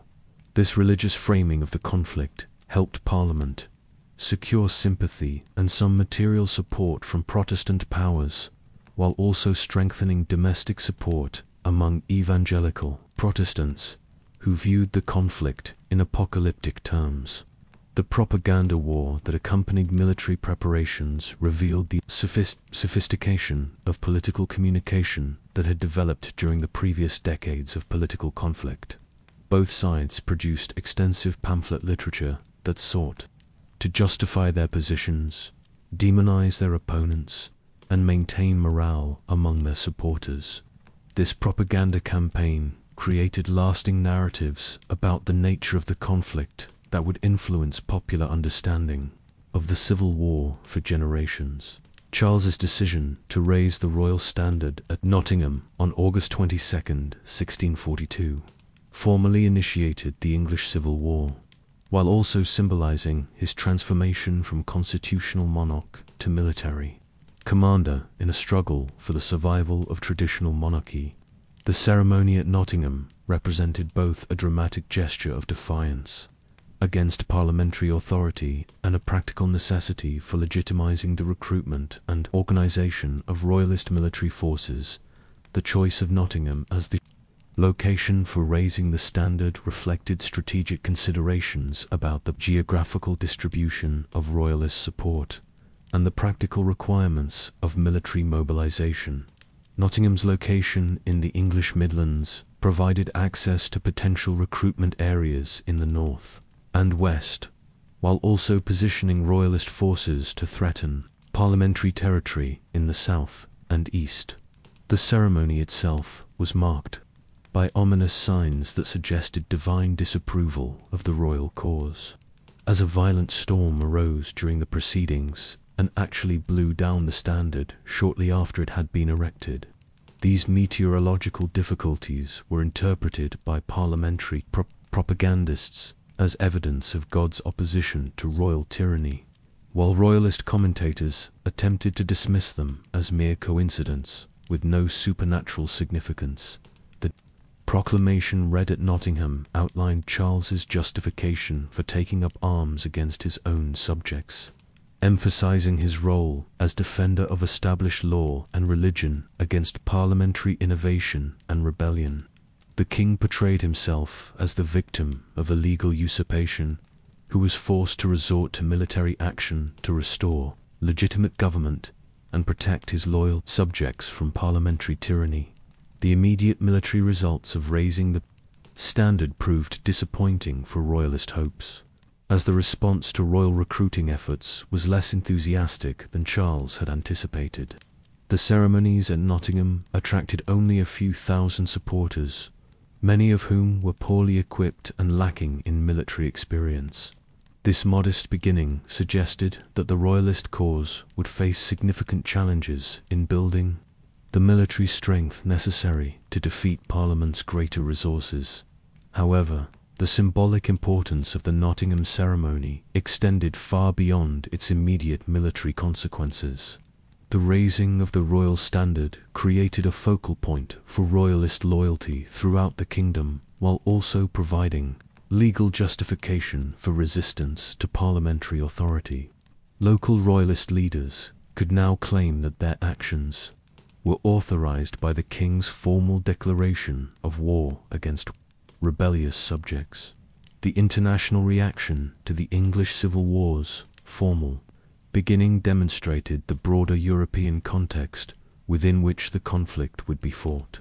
Catholic powers generally sympathized with Charles as a fellow monarch facing rebellion, while Protestant states showed greater understanding for Parliament's claims to be defending reformed religion and constitutional government against arbitrary rule. The first months of active warfare revealed both the amateur character of the military forces on both sides and the fundamental strategic challenges that would shape the entire course of the conflict. Neither Parliament nor the King possessed professional armies capable of decisive military action, forcing both sides to learn the arts of war through practical experience that was often costly in both human and material terms. The Earl of Essex's advance from London toward the King's headquarters at Shrewsbury in September 1642 represented Parliament's first major military initiative and demonstrated both the possibilities and limitations of the parliamentary war effort. Essex's army of approximately 20,000 men was the largest military force assembled in England for generations, but its inexperience and uncertain morale raised questions about its effectiveness against determined royalist resistance. Charles's decision to abandon Shrewsbury and march toward London represented a bold strategic gamble that might have ended the war through a decisive royalist victory if successful. The King's army, though smaller than Parliament's forces, included experienced officers and enthusiastic cavalry that gave it significant tactical advantages in mobile operations. The march toward London also appealed to royalist supporters who believed that recapturing the capital would restore royal authority throughout the kingdom. The series of small engagements that preceded the Battle of Edgehill demonstrated the amateur character of military operations, while also revealing the political complexities that would complicate military decision-making throughout the war. Local commanders on both sides often pursued their own agendas rather than coordinating with overall strategic objectives, while political considerations frequently overrode military logic in determining operational priorities. The propaganda dimensions of early military operations proved almost as important as their strategic consequences, as both sides sought to maintain morale and political support through careful management of information about military events. Exaggerated claims of victory and systematic minimization of defeats became standard practice that complicated contemporary understanding of military developments while also influencing subsequent historical interpretations. The role of local communities in supporting or resisting military operations revealed the complex relationship between national political conflict and local interests that would characterize the entire Civil War period. Many areas attempted to remain neutral or pursued local accommodations that minimized the impact of national conflict, while others became enthusiastically committed to one side or the other based on local political, religious, or economic considerations. The first major battle of the English Civil War, fought at Edgehill on October 23, 1642, demonstrated both the courage and the inexperience of the amateur armies that would contest the fate of the kingdom over the following years. This encounter between the main royal and parliamentary forces established patterns of tactical organization and strategic thinking that would influence subsequent military operations, while also revealing the fundamental challenges facing both sides in their attempts to achieve decisive victory. The approach to battle reflected the conflicting strategic imperatives that drove both commanders toward confrontation, despite their awareness of the risks involved. The Earl of Essex, commanding Parliament's main army, felt pressure to prevent Charles from advancing toward London, while also demonstrating parliamentary military capability to supporters throughout the country. Charles, meanwhile, recognized that a decisive victory might end the war quickly and restore his authority without the prolonged conflict that could only benefit Parliament's superior resources. The deployment of forces on the morning of October 23 revealed both sides' attempts to apply continental military doctrine to English conditions, while also adapting to the specific circumstances of their amateur armies. Charles positioned his forces on the ridge above Edgehill village, taking advantage of the high ground while also organizing his army according to the tactical principles he had observed during his visit to continental Europe. Essex's parliamentary forces occupied the lower ground but enjoyed superior numbers and artillery that might compensate for their tactical disadvantage. The battle itself was characterized by fierce fighting and dramatic tactical developments that demonstrated both the potential effectiveness and the fundamental limitations of the amateur armies engaged.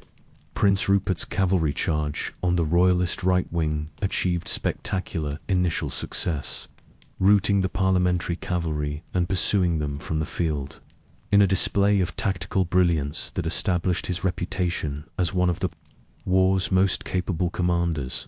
However, Rupert's decision to continue the pursuit rather than returning to support the main battle demonstrated the kind of tactical indiscipline that would repeatedly compromise Royalist military effectiveness.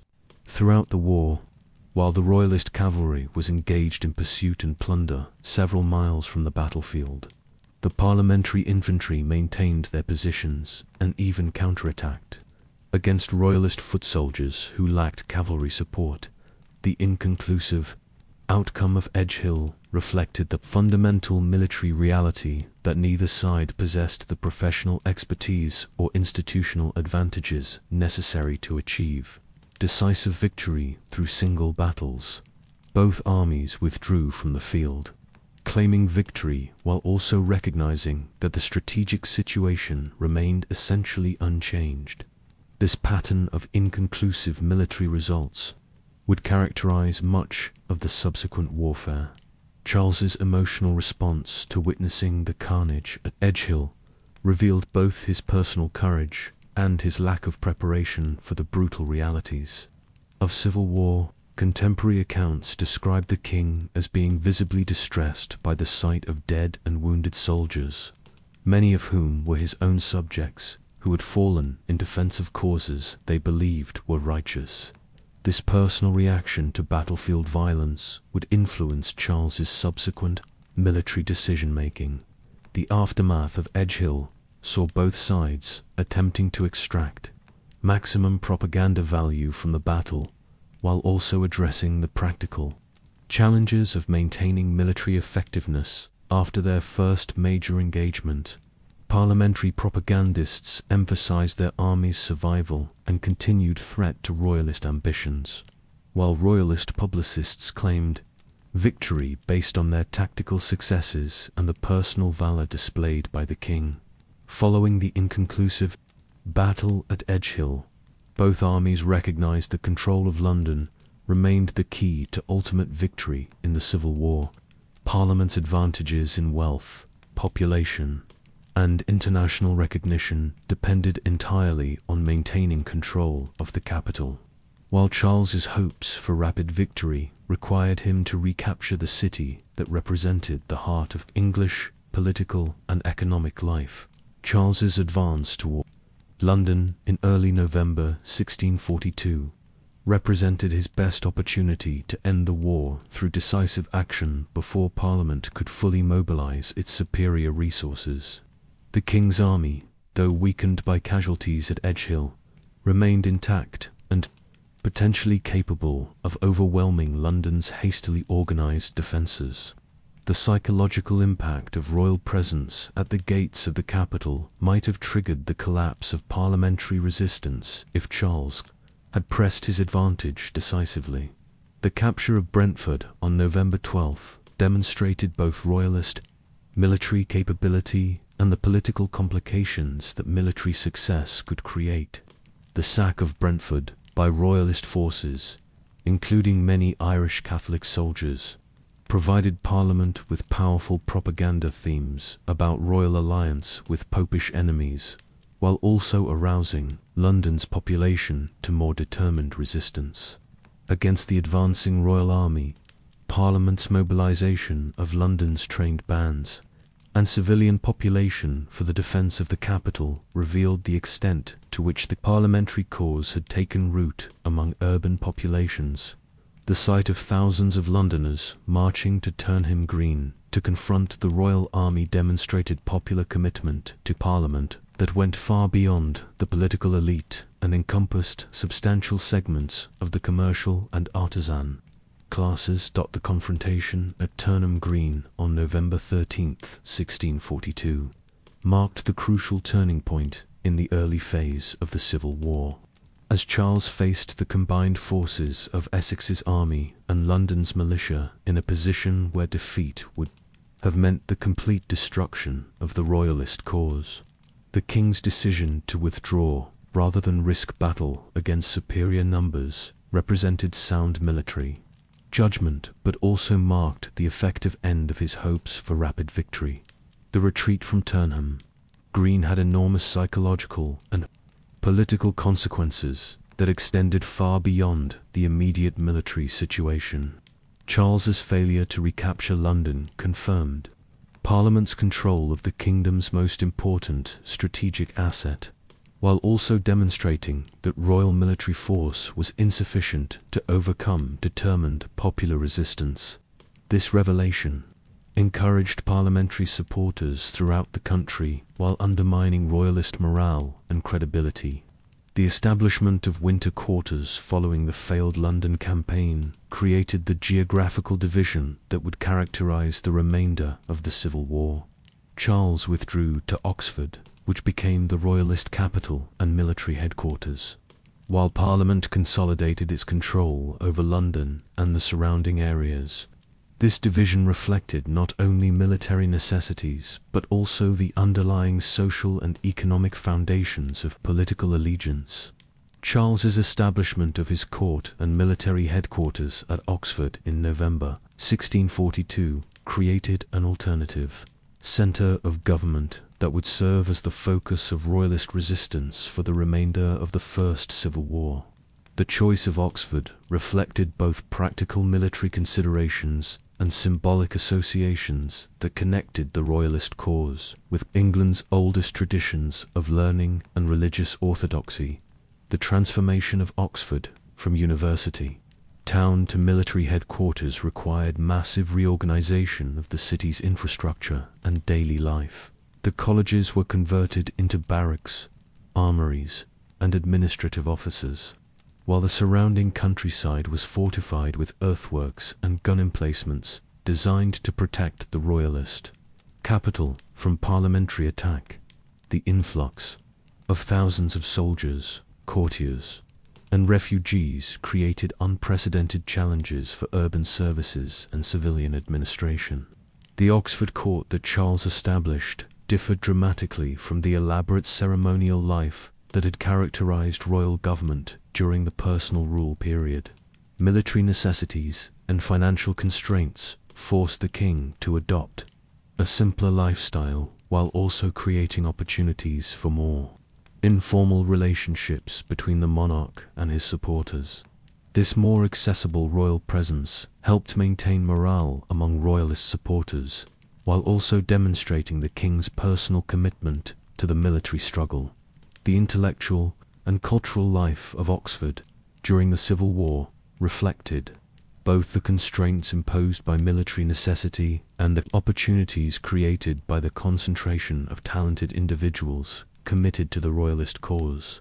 The university community's general support for the king provided access to scholarly expertise, in areas ranging from military engineering to political theory, while the presence of court artists and writers maintained some elements of the cultural patronage that had flourished during the 1630s. The practical challenges of governing from Oxford revealed both the strengths and limitations of royalist administration during the Civil War. Charles's advisors proved capable of maintaining basic governmental functions and coordinating military operations across multiple theatres, but they lacked the financial resources and institutional infrastructure necessary for effective long-term administration. The constant pressure of military demands also limited the attention that could be devoted to civilian governance. The security arrangements required to protect the royalist capital demonstrated the precarious nature of Charles's military position throughout the war.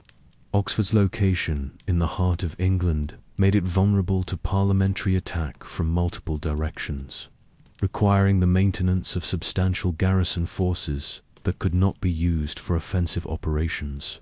The constant threat of siege also influenced strategic decision-making and limited the king's freedom of action. The propaganda value of Oxford as a symbol of royalist legitimacy proved almost as important as its practical functions as a military and administrative centre. The king's presence at England's most ancient university connected the royalist cause with traditions of learning and religious orthodoxy that appealed to conservative supporters, while the visible continuity of royal government provided evidence that parliamentary authority was incomplete and contested. Parliament's management of the Civil War revealed both the advantages of controlling England's economic heartland and the challenges of coordinating military operations through committee-based decision-making processes. The Parliamentary War effort was characterized by greater financial resources and institutional capacity than the royalist cause, but also by political divisions and strategic disagreements that sometimes compromised military effectiveness. The Committee of Safety established by Parliament in July 1642 represented an innovative approach to war management that concentrated executive authority while maintaining accountability to the broader parliamentary body. This committee system allowed for more rapid decision-making than traditional parliamentary procedures, while also ensuring that military policy remained subject to civilian control and political oversight. Parliament's financial advantages proved crucial throughout the Civil War, as control of London's wealth and the major ports provided access to resources that royalist territories could not match. The assessment system developed by Parliament generated substantially more revenue than traditional taxation methods, while loans from London merchants and foreign Protestant powers provided additional financial flexibility for military operations. The recruitment and organization of parliamentary armies revealed both the innovative capacity and the practical limitations of the parliamentary war effort. The militia ordnance system provided legal authority for raising troops, but actual recruitment depended on local enthusiasm and organizational capacity that varied significantly across different regions. The quality of parliamentary forces improved over time as experience accumulated, but early military operations often suffered from poor training and uncertain leadership. The political dimensions of military command created ongoing challenges. For parliamentary strategy, as generals were chosen as much for their political reliability as for their military competence.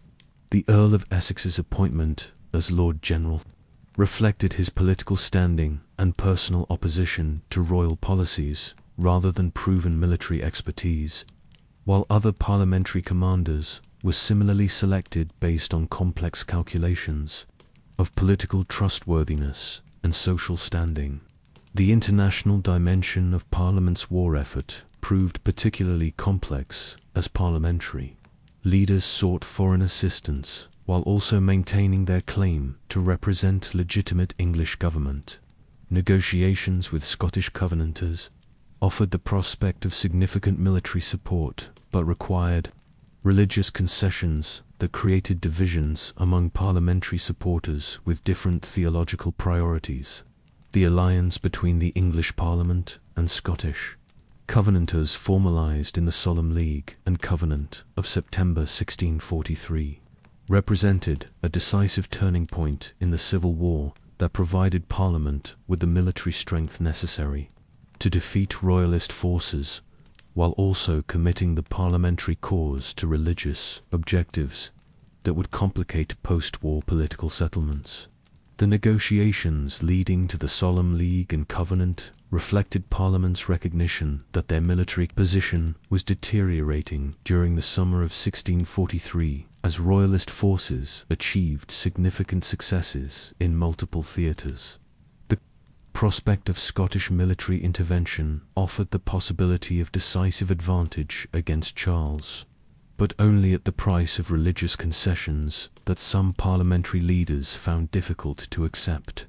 The religious provisions of the Solemn League and Covenant committed Parliament to establishing Presbyterian church government in England according to the Scottish model, effectively abandoning the episcopal system that had been a fundamental component of English religious identity since the Reformation. This commitment to religious revolution represented a dramatic escalation of parliamentary war aims that went far beyond the constitutional and political objectives that had originally motivated opposition to royal policy. The military provisions of the Covenant promised the intervention of a Scottish army of 21,000 men, under experienced commanders who had served in the European wars. This Scottish military assistance would prove crucial in the parliamentary victory at Marston Moor and subsequent operations that established parliamentary military dominance in northern England. The political implications of the Scottish alliance extended far beyond its immediate military value to encompass fundamental questions about English sovereignty and the relationship between the kingdoms of Britain. The Covenant created a formal alliance between English and Scottish parliaments that challenged traditional monarchical authority, while also establishing precedents for inter-kingdom cooperation that would influence subsequent constitutional development. The implementation of the Covenant's religious provisions proved more difficult than its military aspects, as English religious opinion remained deeply divided about Presbyterian church government, and many parliamentary supporters preferred more moderate reforms that would preserve English religious traditions. The Westminster Assembly of Divines convened in 1643 to develop a Presbyterian settlement, but its deliberations revealed persistent disagreements about doctrine and church government that would complicate efforts to fulfill Covenant obligations. The Royalist response to the Scottish alliance emphasized the threat to English independence and religious tradition that Presbyterian domination would represent. Charles's propaganda portrayed the Covenant as foreign interference in English affairs that would reduce the kingdom to Scottish vassalage, while also destroying the Church of England and imposing alien religious practices on unwilling subjects. While the main Scottish army marched south to support Parliament, a dramatic royalist campaign in Scotland, led by James Graham, Marquess of Montrose, demonstrated the potential for military genius to overcome superior numbers and resources, while also revealing the limitations of even the most brilliant tactical leadership when unsupported by adequate political foundations. Montrose's decision to support Charles I represented both personal loyalty to traditional monarchy and ideological opposition to the Presbyterian revolution that the Covenanters had imposed on Scotland. As a signatory of the original National Covenant in 1638, Montrose had initially supported Scottish resistance to royal religious innovations, but the subsequent development of covenanting policy toward alliance with English parliamentary opposition convinced him that the movement had departed from its original defensive purposes. The military campaign that Montrose launched in the Scottish Highlands during 1644-45 achieved a series of spectacular victories that demonstrated both his own tactical brilliance and the effectiveness of Highland Military traditions, when properly led and motivated.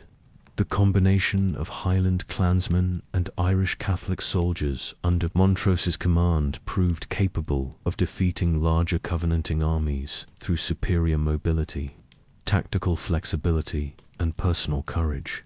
The victories at Tippermuir, Aberdeen, Inverlochy, Oldham, Alford, and Kilsyth established Montrose as one of the most successful military commanders of the entire Civil War period, while also creating panic among Covenanting leaders who feared that their entire political revolution might be overthrown by royalist military success.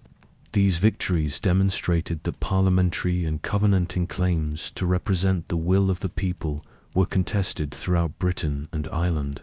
However, the ultimate failure of Montrose's campaign at Philiphaugh in September 1645 revealed the fundamental limitations of even brilliant military leadership when unsupported by adequate political foundations and popular support.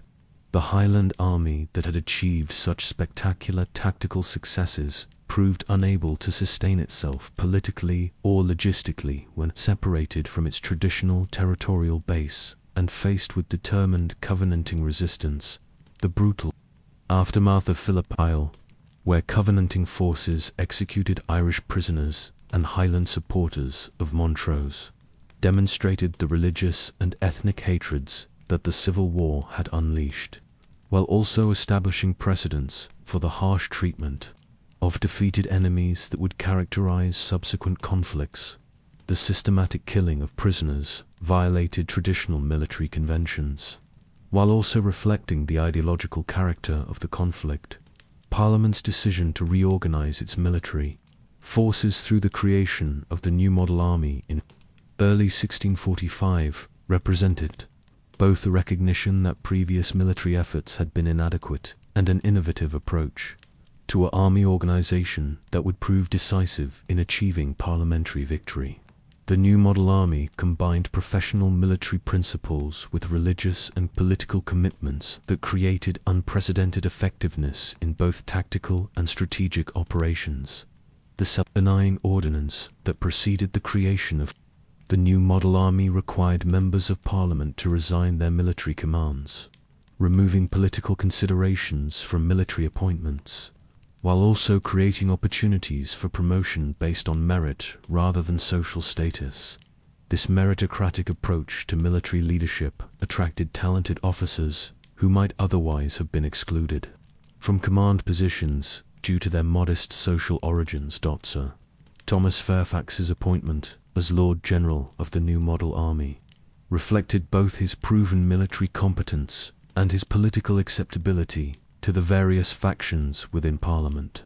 Fairfax's Yorkshire background and moderate religious views allowed him to command respect from diverse elements within the parliamentary coalition, while his military experience provided confidence that the new army would be effectively led.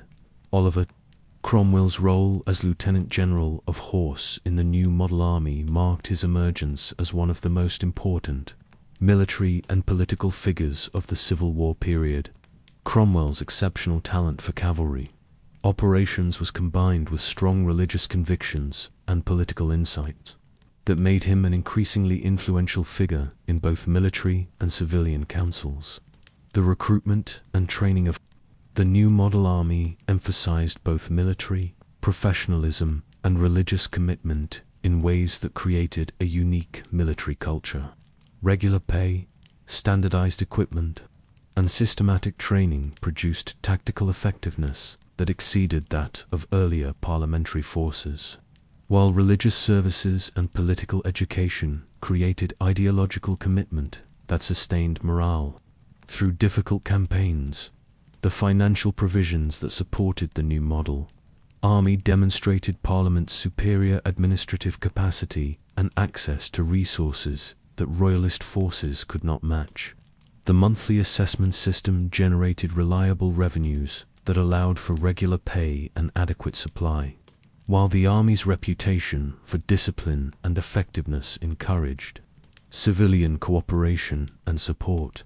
The decisive confrontation between Charles I's main army and Parliament's new model army at Naseby on June 14, 1645, marked the effective end of royalist hopes for military victory, while also demonstrating the professional superiority that Parliament had achieved through systematic military reform. The Battle of Naseby established patterns of tactical and strategic dominance that would characterize the remainder of the First Civil War. The strategic situation leading to Naseby reflected Charles's increasingly desperate position as parliamentary forces achieved success in multiple theatres, while royalist resources became progressively more constrained. The king's decision to seek battle with Fairfax's army represented a calculated risk that military victory might restore royalist fortunes, but it also reflected the limited options available to a cause that was losing ground both militarily and politically. The tactical deployment at Naseby demonstrated both sides' attempts to maximize their respective advantages while minimizing their weaknesses. Charles positioned his smaller army to take advantage of elevated ground while concentrating his most experienced troops in key positions where their skill might compensate for numerical inferiority. Fairfax's parliamentary forces enjoyed significant advantages in numbers and equipment, but faced the challenge of coordinating a larger force against an experienced enemy fighting for survival. The battle opened with another spectacular cavalry charge by Prince Rupert, whose royalist horsemen once again demonstrated their tactical superiority by routing parliamentary cavalry on their immediate front. However, Rupert's repeated failure to maintain tactical discipline and return to support the main battle created opportunities for parliamentary forces to exploit royalists' weaknesses elsewhere on the field. Cromwell's management of the parliamentary cavalry on the left wing demonstrated the superior leadership and discipline that the new model army had achieved through professional training and religious commitment. Unlike Rupert's impetuous pursuit, Cromwell maintained control of his forces and used their mobility to attack royalist infantry that had been left exposed by the absence of their own cavalry support. The collapse of royalist resistance at Naseby was both swift and complete, with Charles's army suffering approximately 1,000 killed and 4,500 captured in a defeat that destroyed the main royalist field force. The capture of the king's personal baggage train provided Parliament with extensive correspondence that revealed the extent of Charles's negotiations with foreign Catholic powers and Irish rebels, creating propaganda opportunities that would poison public opinion against the royal cause.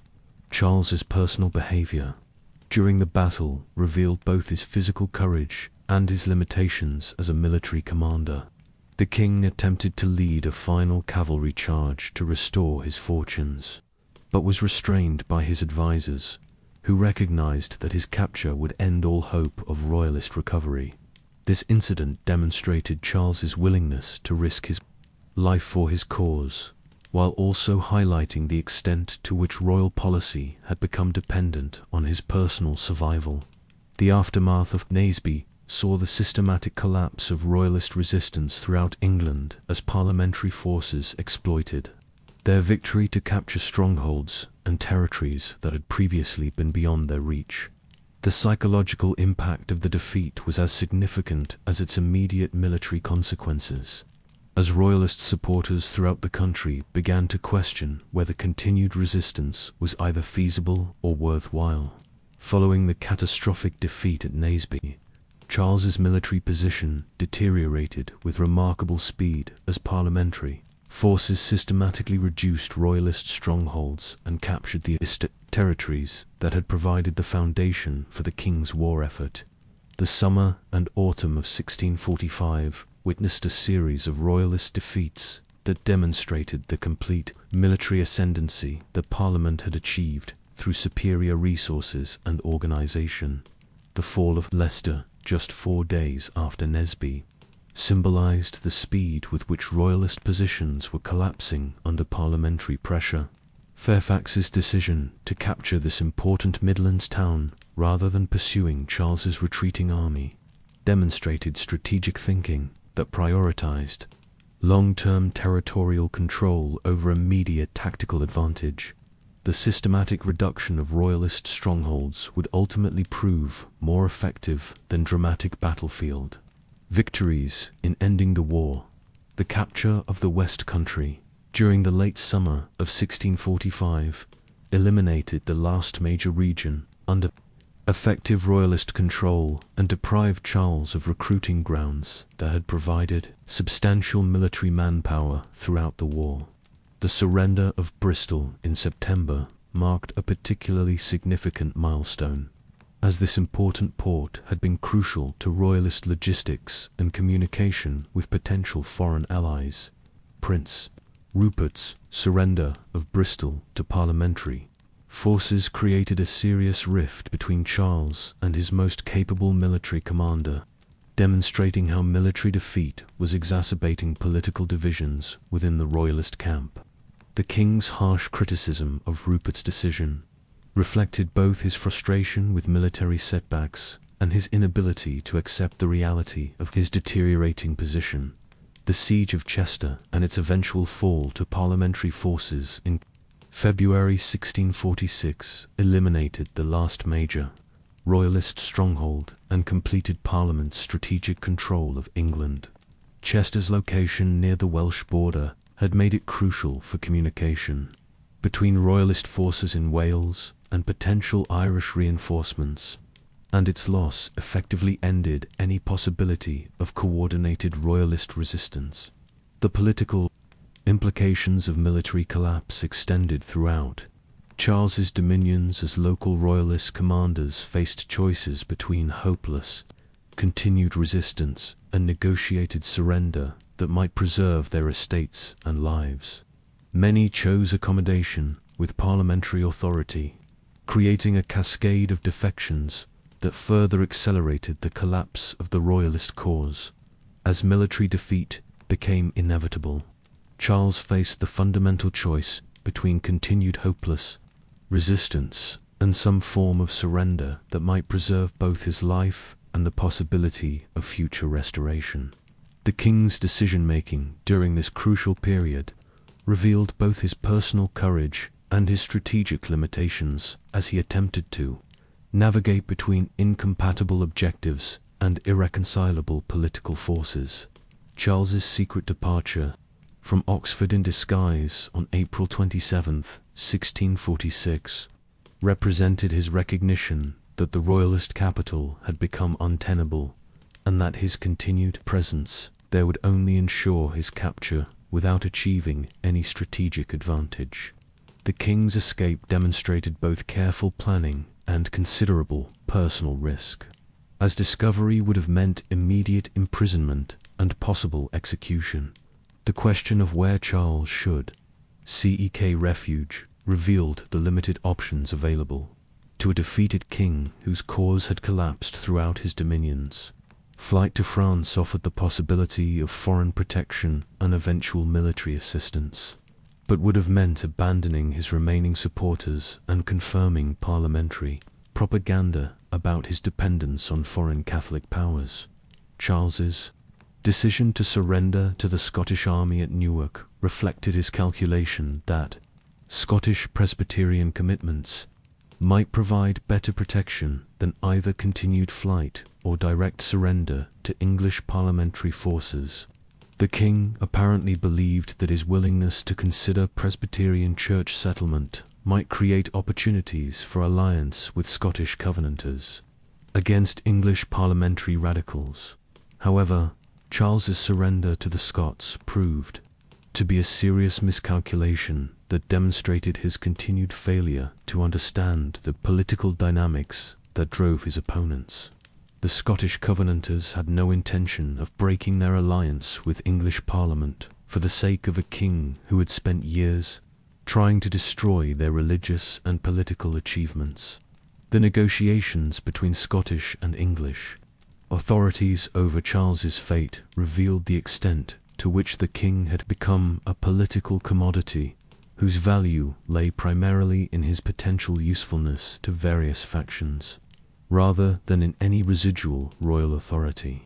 The Scots' eventual decision to hand Charles over to English Parliament in exchange for payment of their military expenses demonstrated the pragmatic calculations that now governed his treatment. The formal surrender of Oxford on June 24, 1646, marked the official end of the First English Civil War and the complete military victory of Parliament over the forces of traditional monarchy. This surrender ceremony symbolized not only the conclusion of 4 years of devastating warfare, but also the fundamental transformation of English political life that military defeat had accomplished.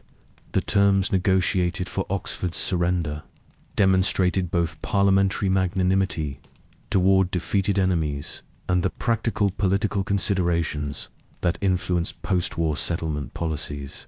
The relatively generous treatment accorded to royalist soldiers and civilians reflected Parliament's desire to encourage reconciliation and prevent the development of underground resistance movements that might threaten future stability. The dispersion of the royalist court that had gathered at Oxford during the war years marked the end of an alternative centre of government that had maintained traditional forms of royal authority throughout the conflict.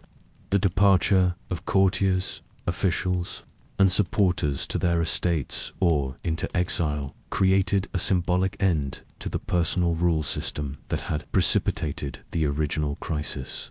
The capture of royal papers and correspondence at Oxford provided Parliament with extensive documentation of Charles's war effort, including evidence of his negotiations with foreign powers and domestic opponents that would prove useful in subsequent propaganda campaigns.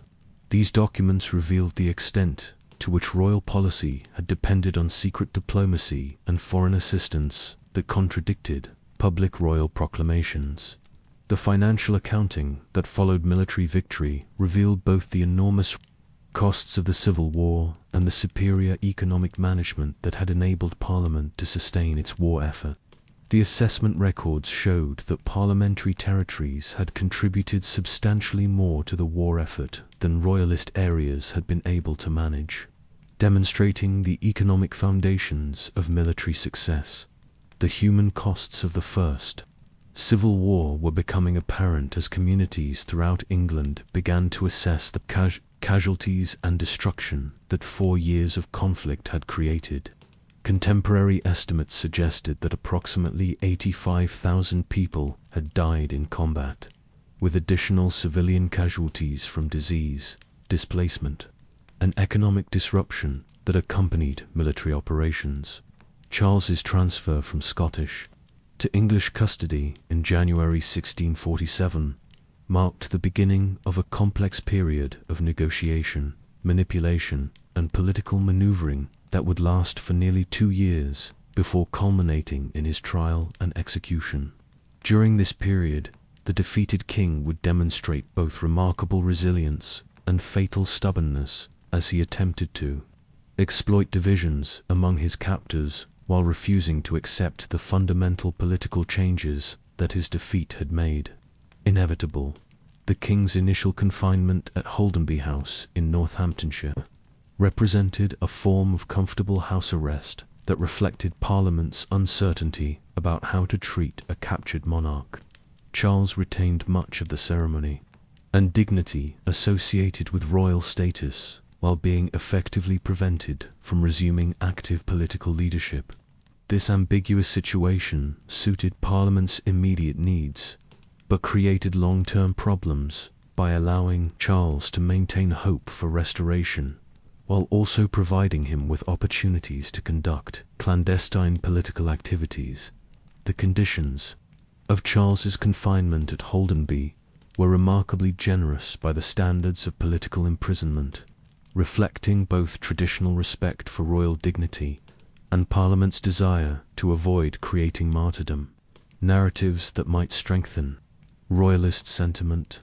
The king was allowed to maintain a substantial household, receive visitors according to carefully controlled protocols, and pursue recreational activities, including hunting and reading that helped maintain his physical and mental health. However, Beneath this veneer of respectful treatment lay fundamental restrictions that reminded Charles daily of his changed circumstances. His correspondence was subject to interception and censorship. His visitors were carefully screened for political reliability, and his movements were limited to areas under parliamentary control. Most significantly, the religious services he was allowed to attend were conducted by Presbyterian ministers whose theology and church government represented everything he had spent his reign opposing. The king's daily routine at Holdenby reflected his attempts to maintain royal dignity while adapting to the limitations of captivity. Charles continued to observe the formal ceremonies that had characterized court life, insisted on being served according to traditional protocols, and maintained the elaborate dress and personal presentation that had always been important elements of his royal identity. These efforts to preserve the external forms of monarchy served both psychological and political purposes by asserting continued royal legitimacy in the face of parliamentary supremacy. Charles's intellectual activities during this period revealed both his educational background and his continued engagement with the political and theological questions that had driven the conflicts of his reign. He spent considerable time reading works of theology and political theory, seeking both spiritual comfort and intellectual ammunition for the arguments he hoped to deploy in future negotiations. His theological studies reinforced his conviction that monarchy was a divinely ordained institution that could not legitimately be overthrown by human authority. The transfer of Charles from army to parliamentary custody in June 1647 reflected growing tensions between the new model army and the Presbyterian-dominated Parliament over post-war settlement policies. The army's seizure of the king from Holdenby House demonstrated their determination to prevent a settlement that might exclude their interests, while also providing Charles with new opportunities to exploit divisions among his former enemies. The negotiations that took place during Charles's confinement at Hampton Court represented the most serious attempt to reach a peaceful constitutional settlement that might have preserved both monarchy and parliamentary government within a reformed political system. The heads of proposals developed by army leaders offered significant concessions to royal authority while also establishing limitations and safeguards that would have prevented any return to personal rule. The religious provisions of the heads of proposals revealed the army's more tolerant approach to post-war religious settlement compared to the rigid Presbyterianism favored by Parliament.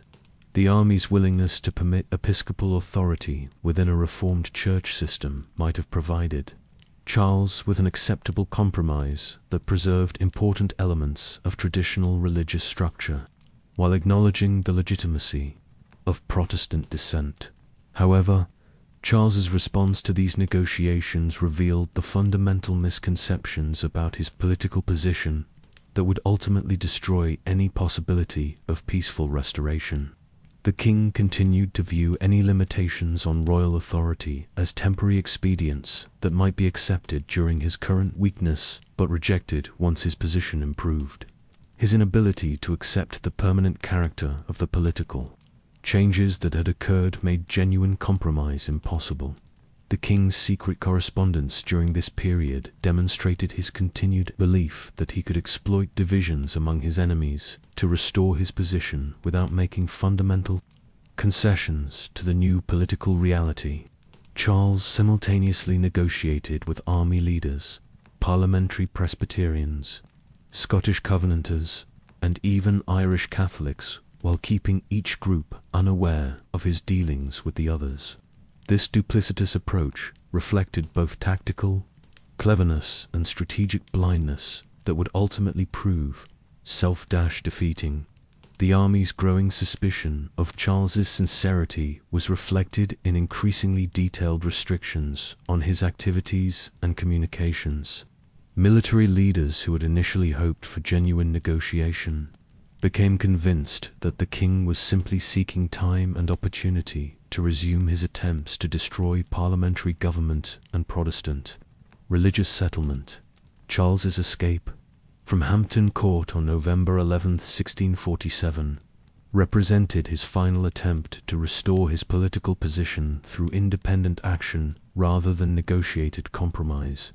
The king's flight was motivated both by growing fears for his personal safety and by his belief that a change of location might create opportunities for more favorable negotiations or even military restoration. The plan for Charles's escape had been carefully developed through secret communications with supporters, who promised to provide refuge and assistance for renewed political activity. The initial intention appears to have been to reach the continent, where the king might have obtained foreign military assistance for an invasion of England similar to the later attempts that would be made by his son, Charles II, during the 1650s. However, the escape plan was botched when Charles's intended destination proved to be less secure than anticipated. His arrival at the Isle of Wight was based on misinformation about the sympathies of Colonel Robert Hammond, the parliamentary governor who controlled the island. Instead of finding refuge, Charles discovered that Hammond was determined to maintain his loyalty to Parliament despite personal sympathy for the king's situation. The failure of the escape attempt resulted in Charles's confinement at Carisbrooke Castle under much more restrictive conditions than he had experienced at either Holdenby House or Hampton Court. The stone walls and isolated location of the medieval castle symbolized the king's increasingly hopeless position, while also providing security against any future escape attempts. The conditions at Carisbrooke were far harsher than Charles's previous imprisonment, reflecting Parliament's determination to prevent any repetition of his flight and their growing conviction that the king could not be trusted to honor any negotiated agreements. Charles's movements were severely restricted. His correspondence was subject to rigorous censorship, and his visitors were limited to a small number of approved individuals. Despite these restrictions, Charles continued his efforts to coordinate resistance to parliamentary authority through whatever communication channels remained available to him. His secret correspondence during the Carisbrooke period reveals both his continued political sophistication and his fundamental inability to accept the reality of his defeat. The king's letters demonstrate remarkable energy and optimism that seem almost delusional given his actual circumstances. The outbreak of the Second Civil War in the spring of 1648 was directly connected to Charles's political activities during his imprisonment, as his secret negotiations with various opposition groups created the coordination necessary for renewed military resistance to parliamentary authority. This second conflict was shorter but more bitter than the First Civil War, as both sides recognized that decisive victory was necessary to resolve the fundamental constitutional questions that peaceful negotiation had failed to address. The Scottish invasion of northern England represented the most significant military threat posed by the Second Civil War, as the army commanded by the Duke of Hamilton was larger and better equipped than the domestic royalist forces that rose in Kent, Wales, and other locations. Charles's secret agreement with Scottish royalists, known as the Engagement, promised religious concessions that might have attracted broader Scottish support if the military campaign had achieved early success. However, the Second Civil War also demonstrated the military superiority that Parliament had achieved through the creation of the new model army and the political advantages that came from controlling the kingdom's economic and administrative resources. The rapid suppression of royalist uprisings in Kent, Wales, and Essex showed that parliamentary authority was now firmly established and could not be overthrown through the kind of improvised resistance that had characterized earlier royalist efforts.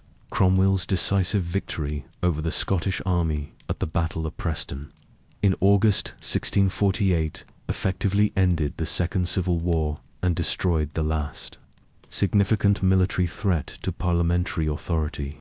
The completeness of this victory, which resulted in the capture or destruction of most Scottish forces, demonstrated both Cromwell's military genius and the professional superiority of the new model army over amateur opponents. The political consequences of the Second Civil War proved more significant than its military events, as the renewed conflict convinced many parliamentary and army leaders that Charles could never be trusted to honour any negotiated settlement. The king's responsibility for renewing warfare after his defeat had created enormous additional casualties, and suffering convinced his opponents that more drastic measures were necessary to ensure future peace. The army's response to the Second Civil War was reflected in the remonstrance published in November 1648, which explicitly called for Charles to be tried as a man of blood, whose actions had made him personally responsible for the deaths of thousands of his subjects. This document marked the first official suggestion that the king might be executed for his crimes against the people he had been appointed by God to protect. The fundamental disagreement between Parliament and the army over Charles's fate came to a head in December 1648, when it became clear that the House of Commons was prepared to continue negotiations with the king despite his responsibility for the Second Civil War. The army's response to this parliamentary moderation was swift and decisive, taking the form of a military coup that would remove moderate members and create a political body capable of proceeding against Charles. Colonel Thomas Pride's exclusion of moderate members from the House of Commons on December 6th to 7th, 1648, represented an unprecedented use of military force to determine parliamentary membership and political policy. The soldiers who guarded the entrances to Westminster Hall turned away approximately 140 members while arresting 45 others, creating what became known as the Rump Parliament that would govern England for the next 11 years. The legal and constitutional implications of Pride's purge were enormous, as it effectively replaced representative government with military dictatorship disguised as parliamentary authority. The remaining members of the House of Commons could claim legitimacy only through their subservience to army policy, while the excluded members represented the traditional parliamentary dependence that had originally justified resistance to royal authority. The political calculations that motivated Pride's purge reflected the army's conviction that moderate settlement with Charles was both impossible and dangerous to the security of the Protestant religion and parliamentary government. Military leaders had concluded that the king's demonstrated unwillingness to accept constitutional limitations made his continued existence incompatible with political stability and religious security. The religious dimension of the army's action was particularly significant, as many officers and soldiers viewed the struggle against Charles in apocalyptic terms that made compromise with royal authority tantamount to betraying God's cause. The army's conviction that they were acting as instruments of divine justice provided both motivation for extreme action and justification for overriding traditional legal and for political constraints. The international reaction to Pride's purge revealed the extent to which English political developments were shocking to European opinion, which had never before witnessed the systematic use of military force to reshape representative institutions. Foreign observers struggled to understand how a conflict that had begun with parliamentary claims to defend traditional rights had evolved into military domination of civilian government. The Rump Parliament's decision to place Charles I on trial represented one of the most radical political innovations in European history, as no legitimate monarch had ever before been subjected to judicial proceedings by his own subjects. This unprecedented step reflected both ideological conviction about the nature of political authority and practical calculation about the impossibility of achieving security through any alternative means.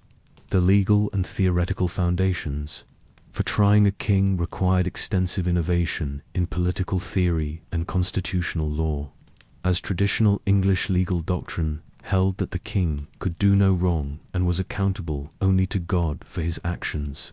Parliamentary lawyers and theorists were forced to develop new concepts of popular sovereignty and ministerial responsibility that could justify judicial proceedings against royal authority.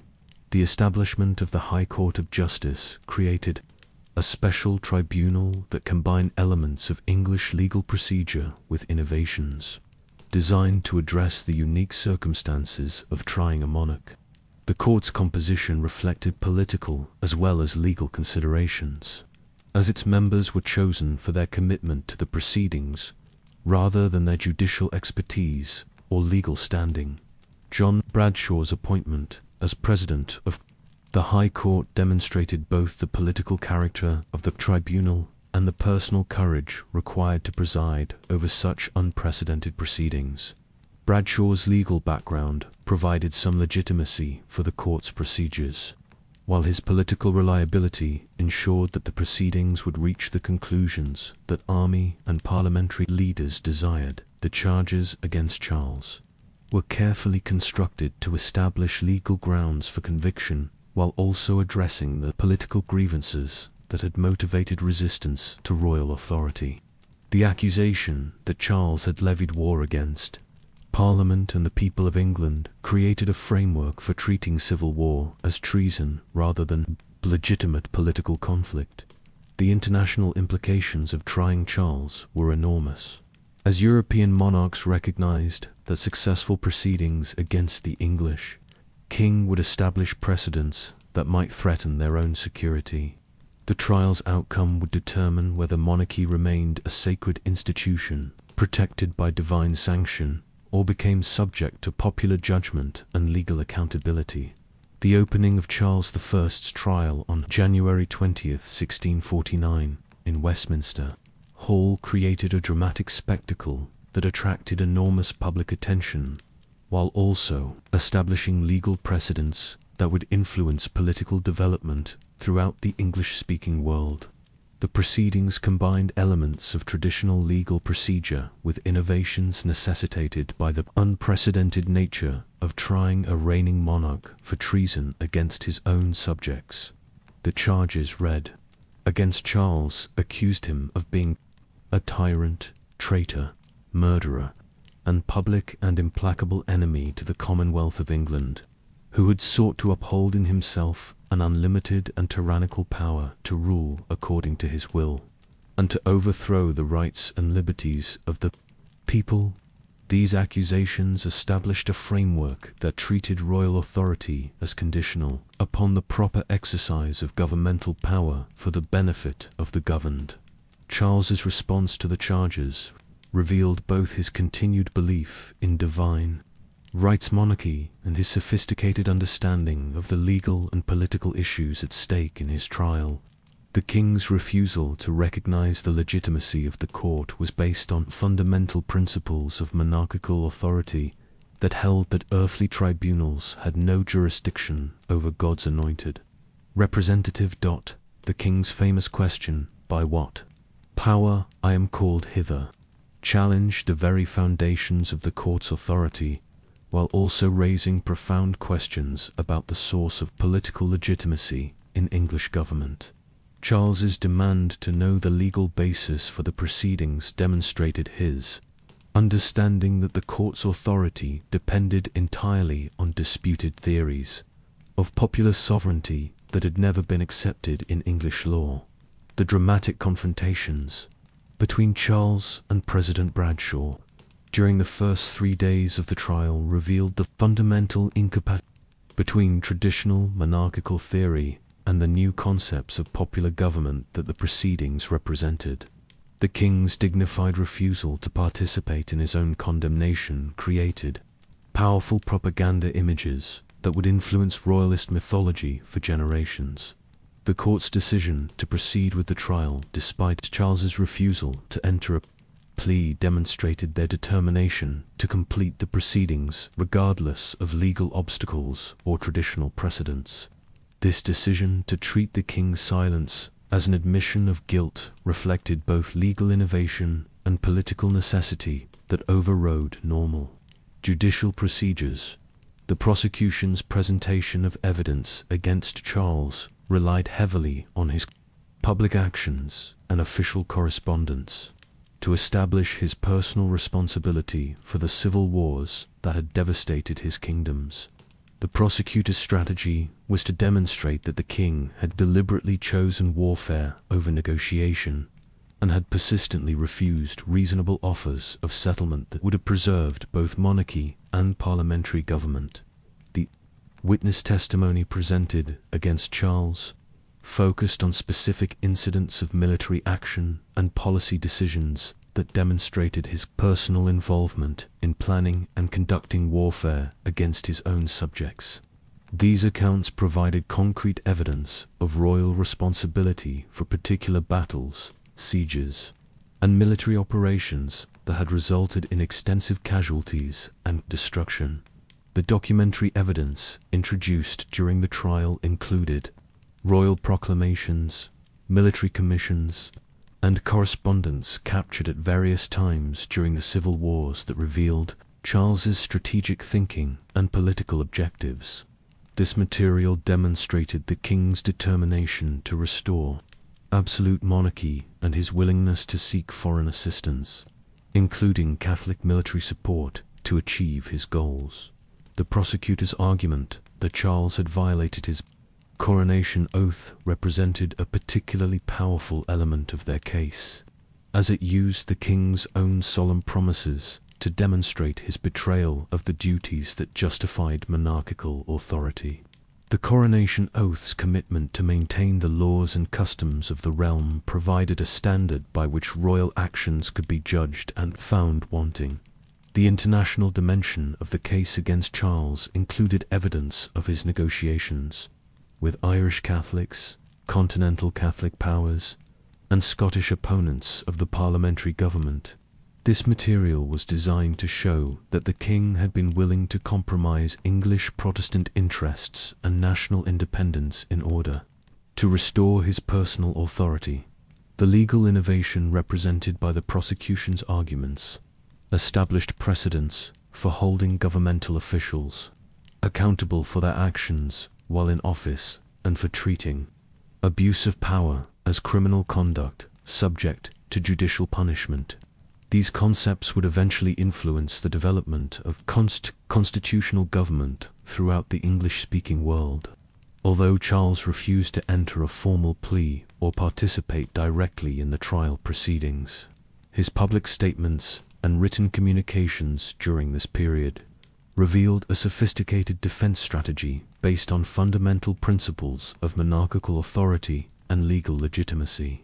The king's position was that no earthly court had jurisdiction over a divinely appointed monarch who was accountable only to God for his actions as ruler. Charles's argument that he represented the true interests of the English people against parliamentary tyranny sought to turn the prosecution's charges against his accusers by claiming that resistance to royal authority was the real treason against the nation's welfare.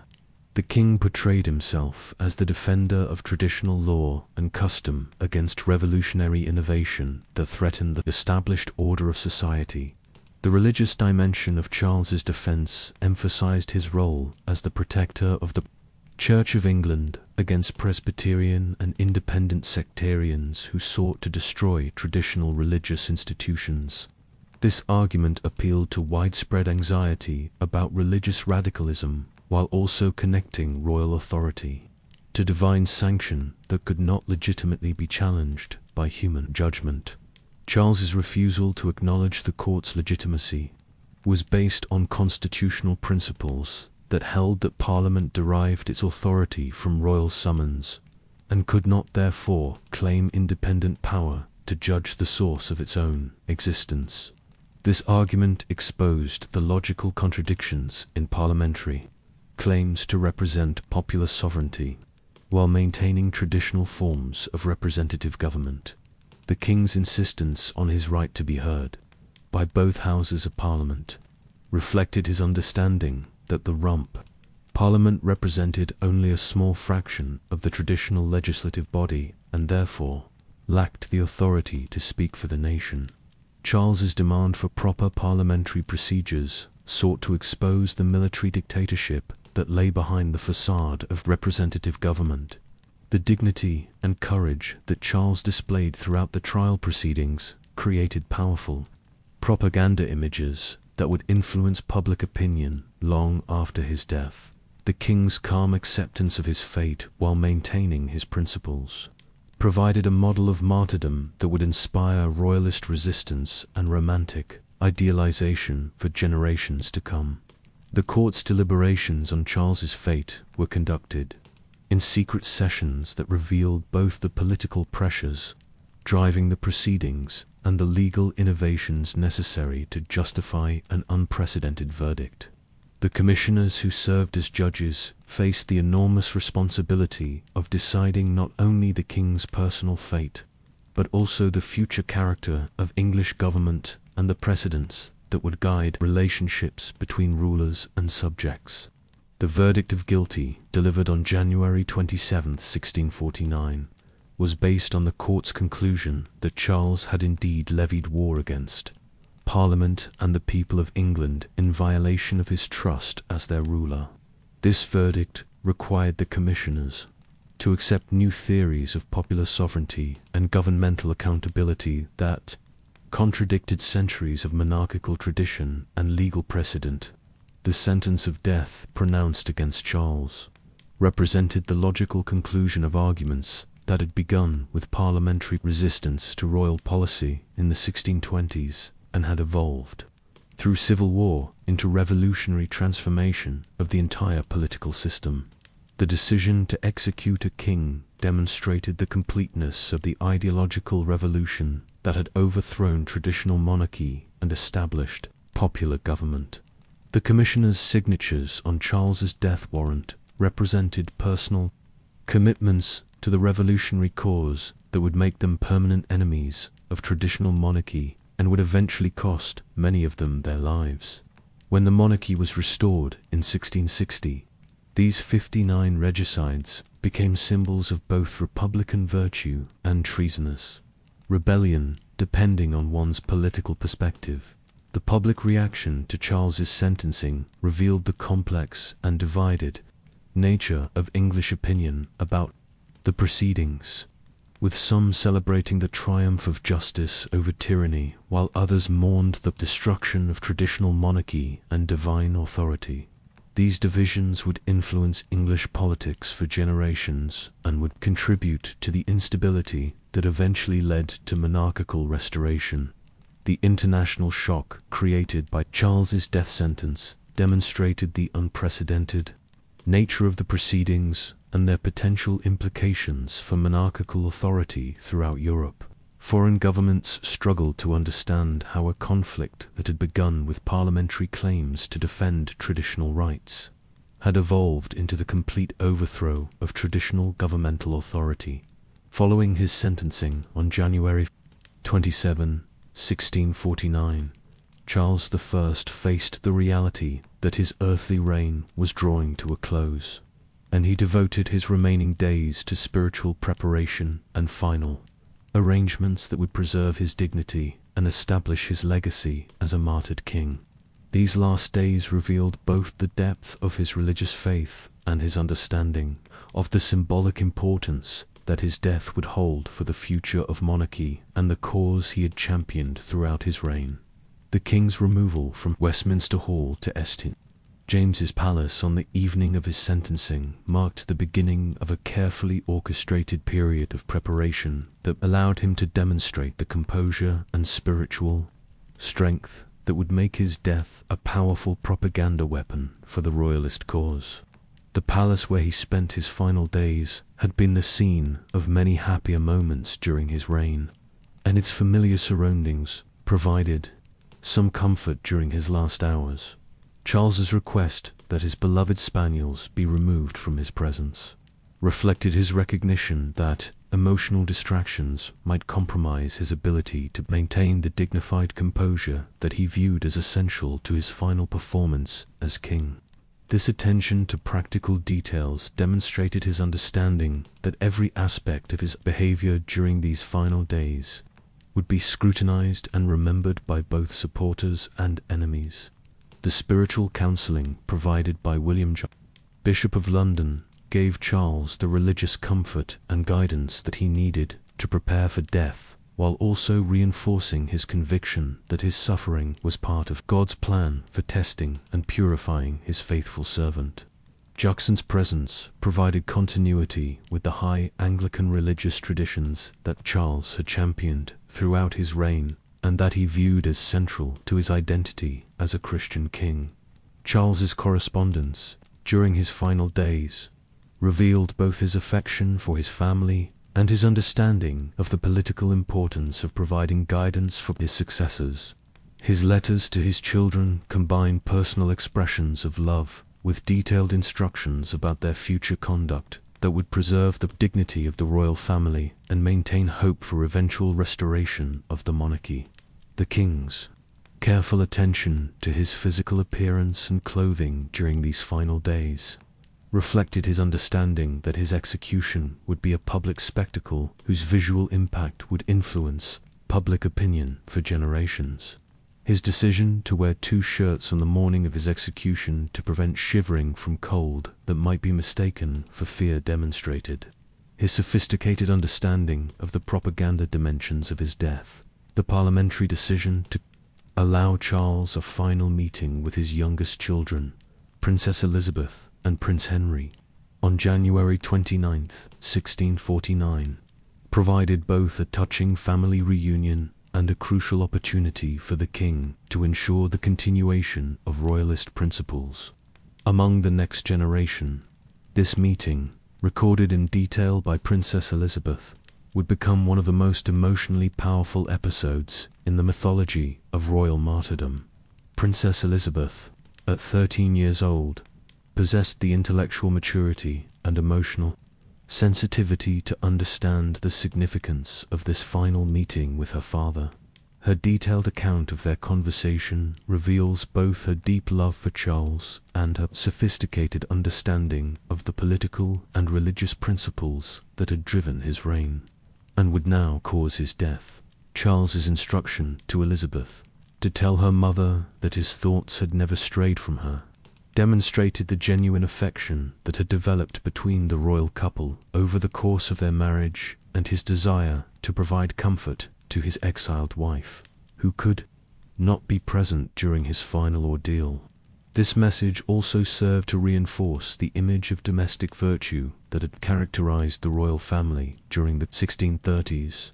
The king's explanation to 8-year-old Prince Henry about the approaching execution revealed both his paternal tenderness and his determination to ensure that his youngest son understood the principles at stake in his father's death.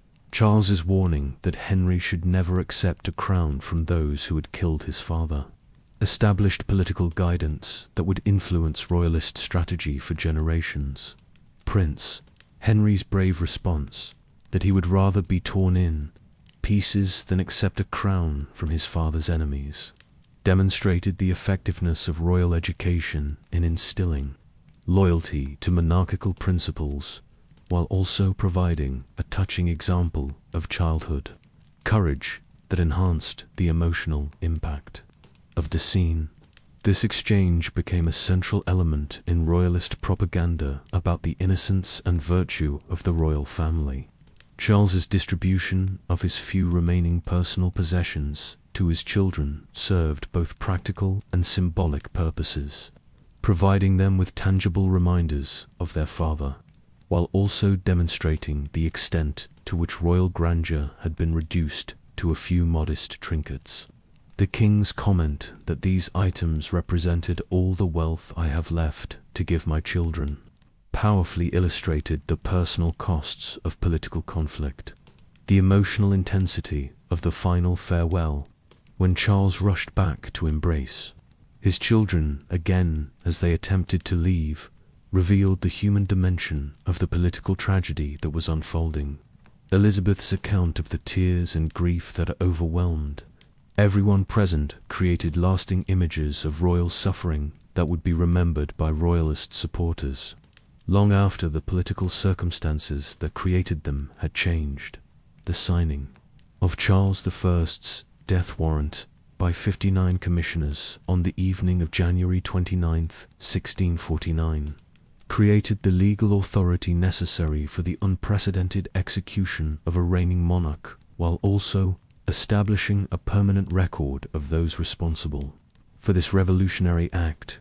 The death warrant itself became one of the most significant documents in English constitutional history, representing both the triumph of popular sovereignty over divine right monarchy and the personal commitment of its signatories to a cause that would make them permanent enemies of traditional authority. The document's formal language concealed the enormous political and legal innovations that the execution represented, describing the king's death as a necessary response to his conviction for treason and other high crimes, without acknowledging the unprecedented nature of trying a monarch for such offences.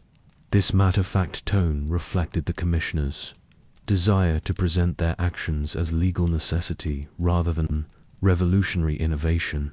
The practical details specified in the death warrant, including the time and location of the execution, demonstrated the careful planning that had gone into this unprecedented event.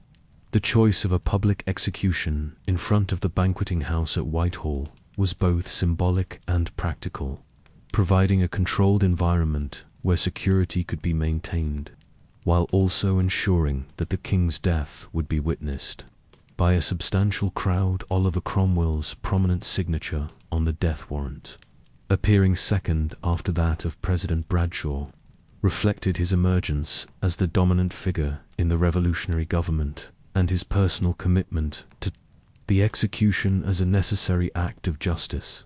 Cromwell's later comment that the execution was cruel necessity revealed both his understanding of its controversial character and his conviction that no alternative existed.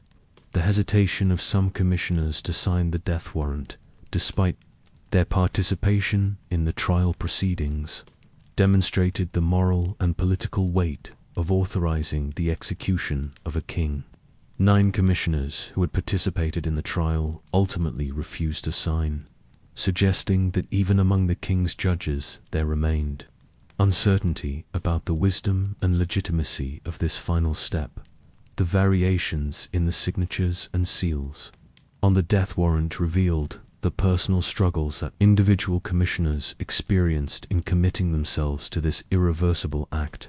Some signatures appeared confident and bold, while others seemed hesitant or reluctant, reflecting the range of emotions and calculations that influenced the signatories' decisions. The preservation of the death warrant in the parliamentary archives ensured that future generations would have a permanent record of those responsible for the king's execution, creating both a monument to revolutionary justice and a list of traitors, depending on one's political perspective. This document would later be used to identify regicides for prosecution when the monarchy was restored in 1660, the dawn of January 30th, 1649.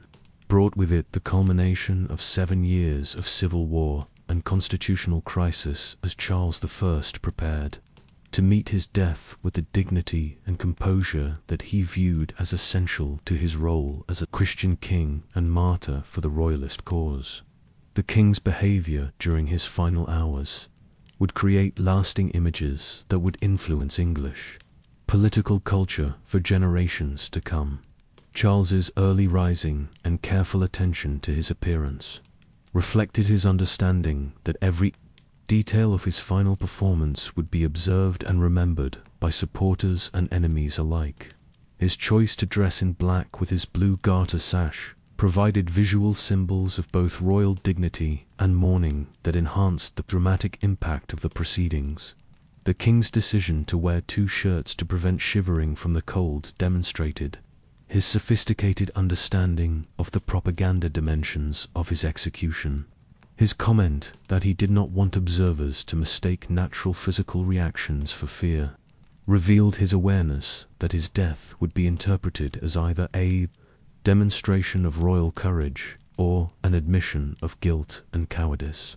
Thomas Herbert's service as the king's gentleman of the bedchamber during these final hours provided intimate witness to Charles's composure and spiritual preparation.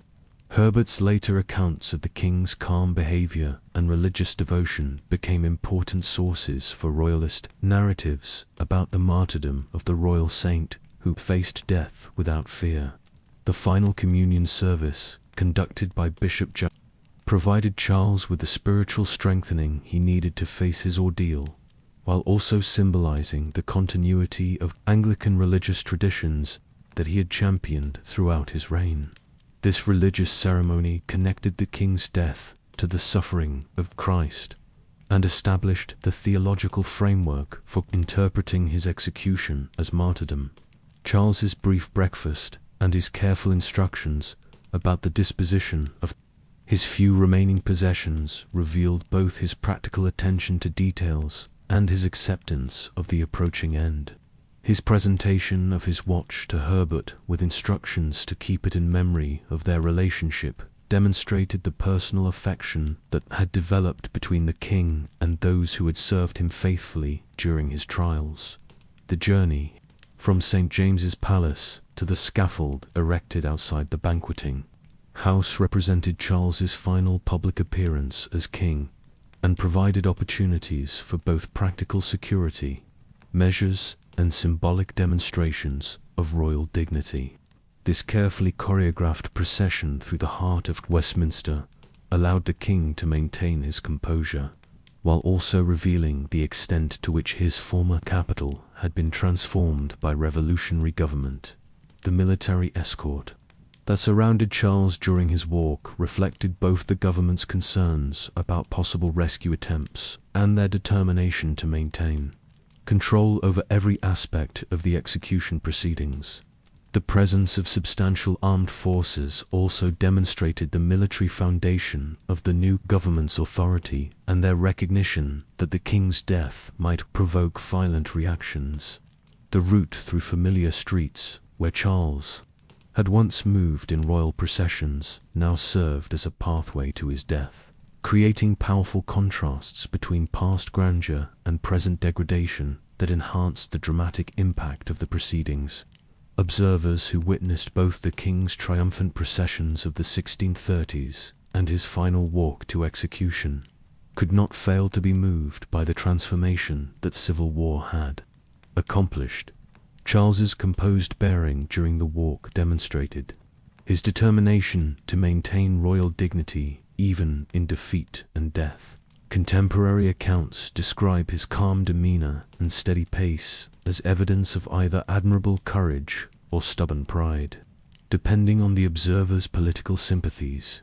This dignified behavior created lasting impressions that would influence subsequent interpretations of his character and reign. The crowds that gathered along the route revealed the complex and divided nature of public opinion about the king's fate.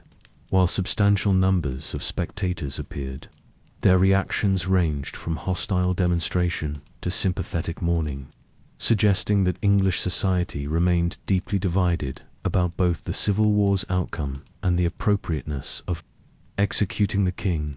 The symbolic importance of the banqueting house as the site of execution added layers of meaning to the proceedings that both supporters and opponents of the king could appreciate.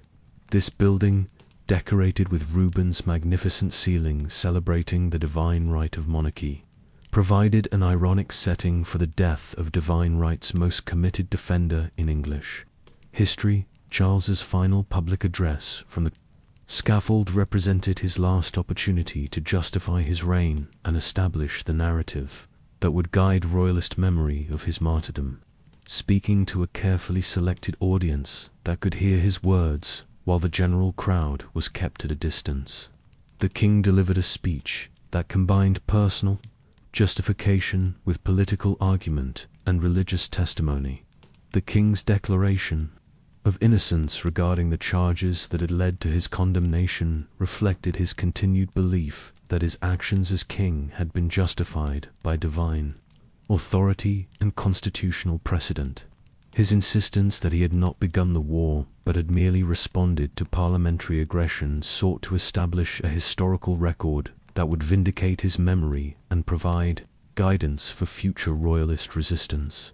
Charles's forgiveness of his enemies demonstrated both Christian charity and political sophistication, as this gesture of magnanimity enhanced his claim to moral superiority while also conforming to contemporary expectations about appropriate behavior for condemned persons. His specific forgiveness of those responsible for his death created a powerful contrast with the vengeful reputation of his opponents. The king's famous declaration that a subject and a sovereign are clean different things encapsulated his fundamental disagreement with the political theories that had justified his trial and execution. This statement asserted the continued validity of divine right monarchy while rejecting the popular sovereignty claims that his opponents had used to legitimize their actions. Charles's claim to be the martyr of the people represented his attempt to turn the charges against him into evidence of his virtue and his opponent's corruption, by arguing that his death was unjust persecution rather than legitimate punishment. The king sought to establish a narrative that would inspire continued royalist resistance and eventual restoration of traditional monarchy. The religious dimensions of Charles's scaffold speech connected his death to broader patterns of Christian martyrdom, while also reinforcing the Anglican theological positions that he had championed throughout his reign.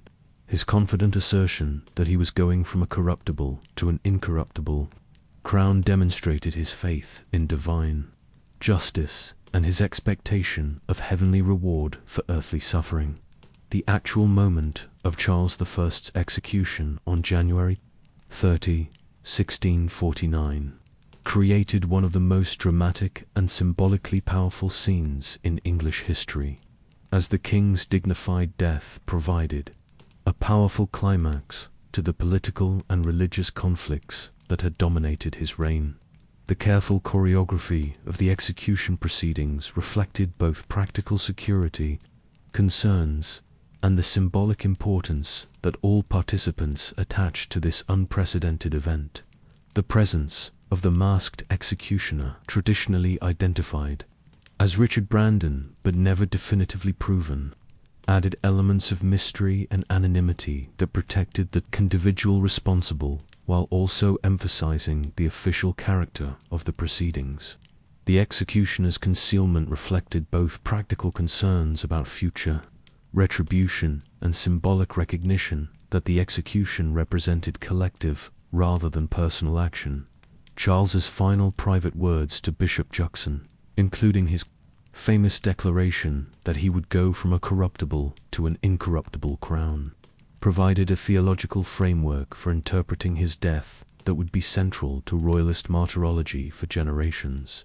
These words connected the king's earthly suffering to the promise of heavenly glory, while also asserting the spiritual superiority of divine monarchy over human political arrangements. The king's careful instructions to the executioner about waiting for his signal demonstrated his determination to maintain control over the circumstances of his death and to ensure that the execution proceeded with dignity appropriate to royal status. This attention to procedural details reflected Charles's understanding that every aspect of his death would be scrutinized and interpreted by future generations. The moment when Charles stretched out his hands to signal his readiness for the axe created a dramatic climax that emphasized both his personal courage and his acceptance of divine will. This gesture of submission combined royal dignity with Christian resignation in ways that enhanced the martyrdom narrative, while also demonstrating the completeness of his defeat. The executioner's clean stroke that severed the king's head with a single blow provided evidence of professional competence, while also suggesting divine approval for the proceedings, at least from the perspective of parliamentary supporters who interpreted the swift death as a sign that God favored their cause. The efficiency of the execution prevented the prolonged suffering, that might have created additional sympathy for the king. The moments immediately following Charles's execution revealed both the carefully planned security measures that the government had implemented and the spontaneous popular reactions that demonstrated the complex and divided nature of the English opinion about the king's death. The scene at the scaffold became a focal point for both political demonstration and commercial exploitation as different groups sought to capitalize on the dramatic events. The crowd's reaction to the king's death, described by contemporary witness Philip Henry as such a groan as I never heard before, and do desire I may never hear again, suggested widespread shock and grief that complicated the government's attempts to present the execution as popular justice. This audible expression of public emotion became an important element in royalist narratives about the king's martyrdom and the people's recognition of the injustice done to their rightful sovereign. The soldiers' immediate rush to collect relics from the scaffold, including splinters of wood soaked in the king's blood and locks of his hair, demonstrated both the commercial opportunities created by the execution and the popular belief in the sacred character of royal blood. These gruesome souvenirs would become important elements in the developing cult of King Charles the Martyr, while also providing evidence of popular sympathy for the royal cause. The display of Charles's severed head to the crowd followed traditional procedures for executions, but carried unprecedented symbolic weight when applied to a king whose divine authority had been central to English political theory for centuries. The executioner's failure to pronounce the customary words, "Behold the head of a traitor," may have reflected either inexperience or reluctance to formally declare a king's treasonous status. The government's decision to have Charles's head sewn back onto his body and to display the corpse publicly served both practical and symbolic purposes, providing proof of the king's death while also attempting to demonstrate that monarchy itself had been destroyed rather than merely interrupted.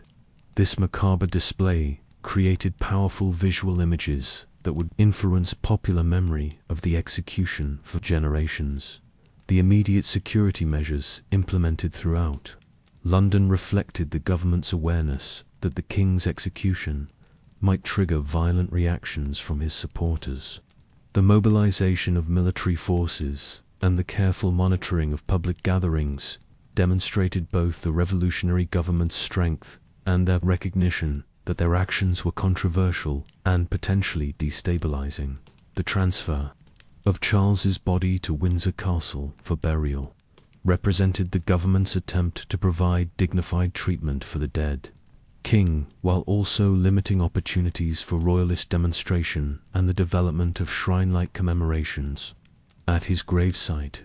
The choice of Windsor rather than Westminster Abbey reflected both practical security considerations and symbolic recognition of Charles's continued royal status even in death. The funeral procession from London to Windsor was conducted with minimal ceremony and maximum security, as the government sought to prevent the development of popular demonstrations that might enhance the martyrdom narrative, while also ensuring that the king's remains received appropriate treatment. This balance between dignity and security created a somber journey that enhanced rather than diminished the emotional impact of the king's death. The burial service, conducted in St. George's Chapel at Windsor, was deliberately simple and private, attended only by a small number of faithful servants and officials who had been permitted to pay their final respects to their former master. The absence of elaborate ceremony reflected both government policy and the practical impossibility of conducting traditional royal funeral rites for a king who had been executed as a traitor. The placement of Charles's coffin in the vault alongside Henry VIII and Jane Seymour provided symbolic connections to earlier royal traditions, while also ensuring that the gravesite could be carefully monitored and controlled. The medieval chapel's associations with royal chivalry and religious devotion enhanced the sacred character of the burial location, while limiting access by potential pilgrims. The simplicity of the burial marker and the absence of elaborate memorial inscriptions reflected the government's desire to minimize opportunities for royalists' commemoration, while also acknowledging the practical impossibility of completely erasing the memory of a king whose death had shocked the entire civilized world. This understated treatment paradoxically enhanced the emotional impact of the king's fate by emphasizing the dramatic reversal of fortune that had reduced royal magnificence to modest burial. The establishment of Windsor as Charles's final resting place created a permanent shrine for royalist devotion that would survive the Republican period and provide a focal point for restoration activities when political circumstances changed. The king's grave became a place of pilgrimage for those who continued to believe in the sacred character of monarchy and the injustice of his execution. The publication of the icon Basilique royal portrait on the day of Charles's burial represented one of the most successful propaganda efforts in English literary history, as this purported spiritual autobiography of the martyred king created a powerful narrative of royal virtue and parliamentary tyranny that would influence English political culture for generations. The book's immediate popularity demonstrated the effectiveness of martyrdom narratives in mobilizing political sympathy and resistance. The icon's presentation of Charles as a pious, suffering monarch who had been persecuted by rebellious subjects for his devotion to true religion and constitutional government provided a compelling alternative to parliamentary propaganda about royal tyranny and popular liberation. The book's emphasis on the king's private devotions and spiritual struggles created intimate portraits of royal humanity that enhanced public sympathy for his cause. The literary quality of the icon Basilique, whether authored by Charles himself or by his chaplain, John Gordon, demonstrated sophisticated understanding of contemporary religious and political discourse. The book's combination of biblical imagery, classical allusion, and personal reflection created a compelling narrative that appealed to both intellectual and emotional responses, while providing theological justification for continued royalist resistance. The government's attempts to suppress the icon Basilique through censorship and prosecution of its publishers revealed both the book's effectiveness and the revolutionary regime's vulnerability to royalist propaganda. The repeated reprinting of the work despite official prohibition demonstrated the existence of substantial underground networks committed to preserving and spreading royalist ideology. John Milton's commissioned response to the icon in his Iconoclast's Image Breaker represented the government's recognition that literary propaganda required literary rebuttal. However, Milton's scholarly and polemical approach proved less effective than the icon's emotional and spiritual appeals, suggesting that martyrdom narratives possessed inherent advantages over rational political argument.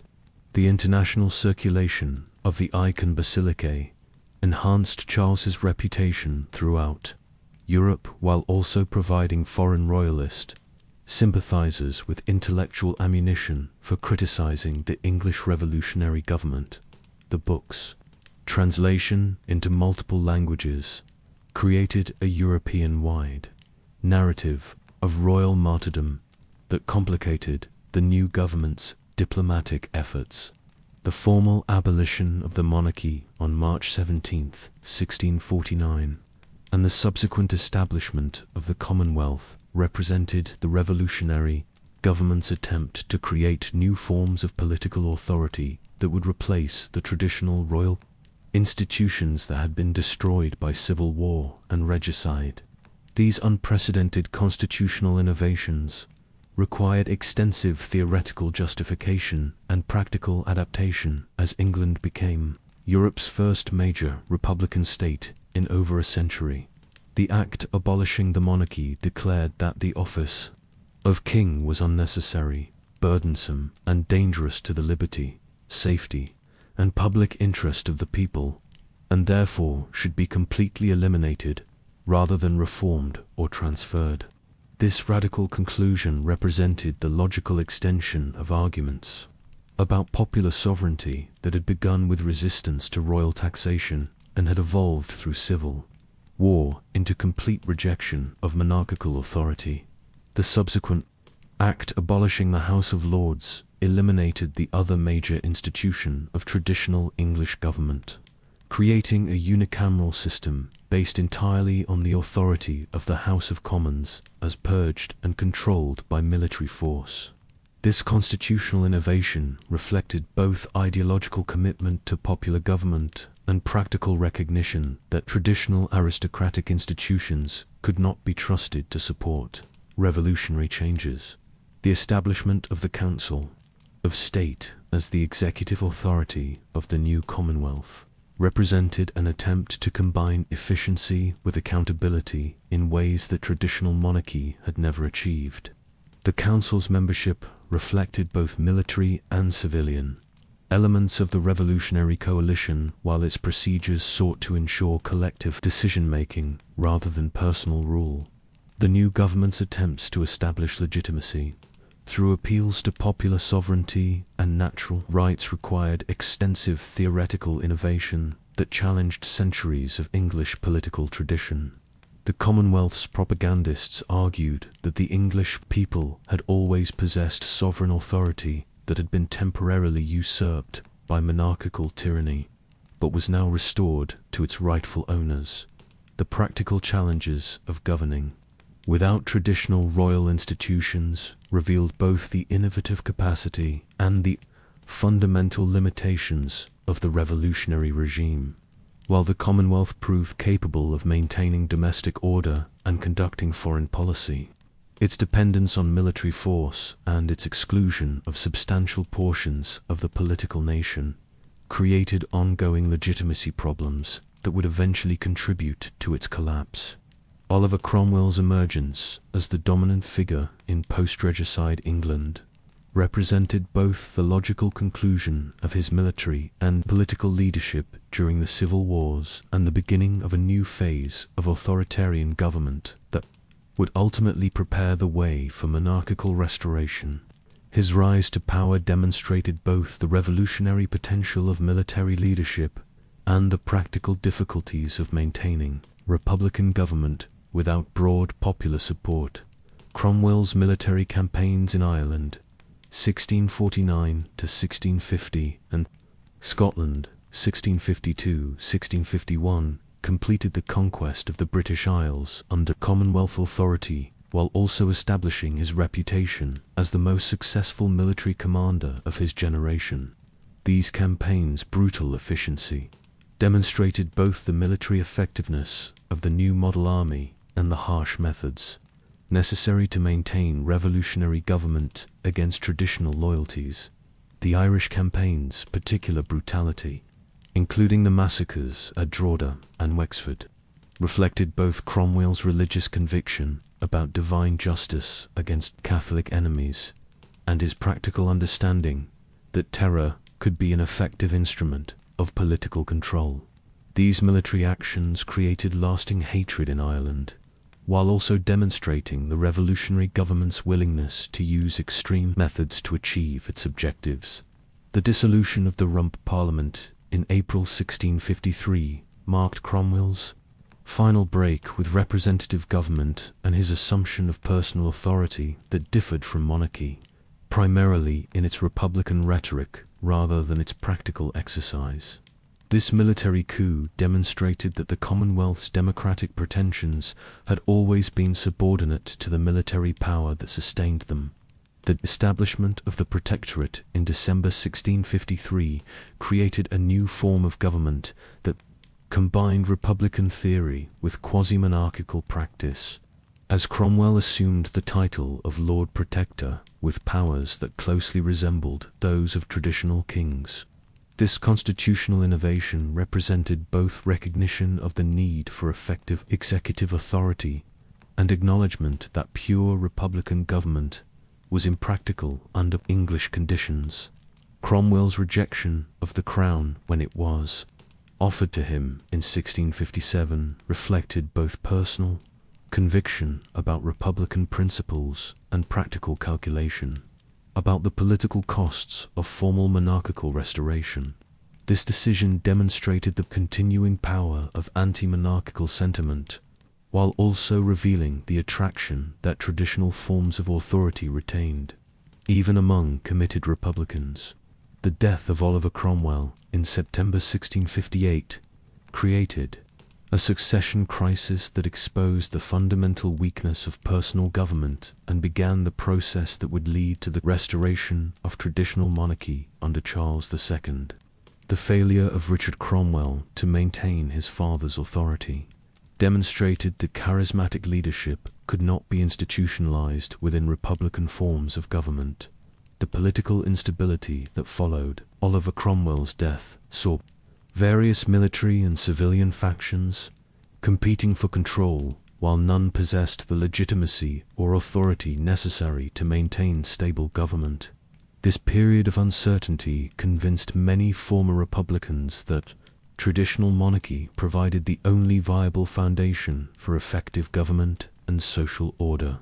The negotiations between General George Monk and the exiled court of Charles II represented a carefully managed process of restoration that sought to provide guarantees for both royalist and parliamentary interests while avoiding the revenge and recrimination that might have destabilized the settlement. Monk's march from Scotland to London in early 1660 demonstrated both military discipline and political sophistication that made peaceful restoration possible. The Declaration of Breda, issued by Charles II in April 1660, provided the political compromises necessary to ensure broad support for restoration, while also establishing the constitutional foundations for the restored monarchy. The Declaration's promises of religious toleration, parliamentary consultation, and general amnesty addressed the concerns that had originally motivated resistance to royal authority. The enthusiastic popular welcome that greeted Charles II's return to London in May 1660 demonstrated the extent to which English opinion had shifted against republican government and toward restoration of traditional monarchy. The celebrations that marked the restoration suggested widespread relief at the return of familiar political institutions rather than genuine enthusiasm for personal royal rule. The restoration of Charles II created immediate questions about the treatment of those responsible for his father's execution, as the new king faced competing pressures for both revenge against the regicides and reconciliation that would prevent renewed civil conflict. The ultimate decision to execute only a limited number of regicides while pardoning others reflected both political calculation and genuine desire to heal the divisions that civil war had created. The trial and execution of 10 regicides in October 1660 provided symbolic justice for Charles I's death, while also demonstrating the restored monarchy's authority and determination to punish those responsible for unprecedented crimes against royal authority. The selection of victims reflected both their prominence in the revolutionary government and their inability to secure protection through political connections or foreign refuge.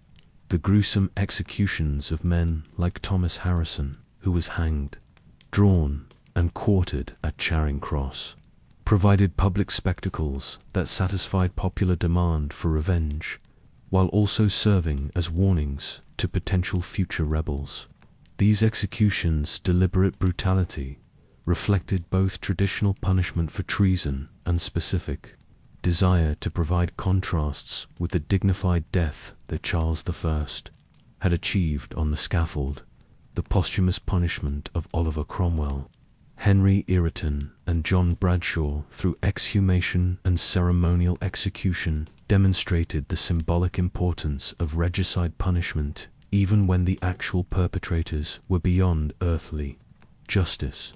The display of their heads on spikes at Westminster Hall created macabre reminders of the fate awaiting those who challenged royal authority. The escape of many regicides to New England, and other overseas refuges created ongoing diplomatic complications for the restored monarchy, while also establishing centers of Republican ideology that would influence later political development.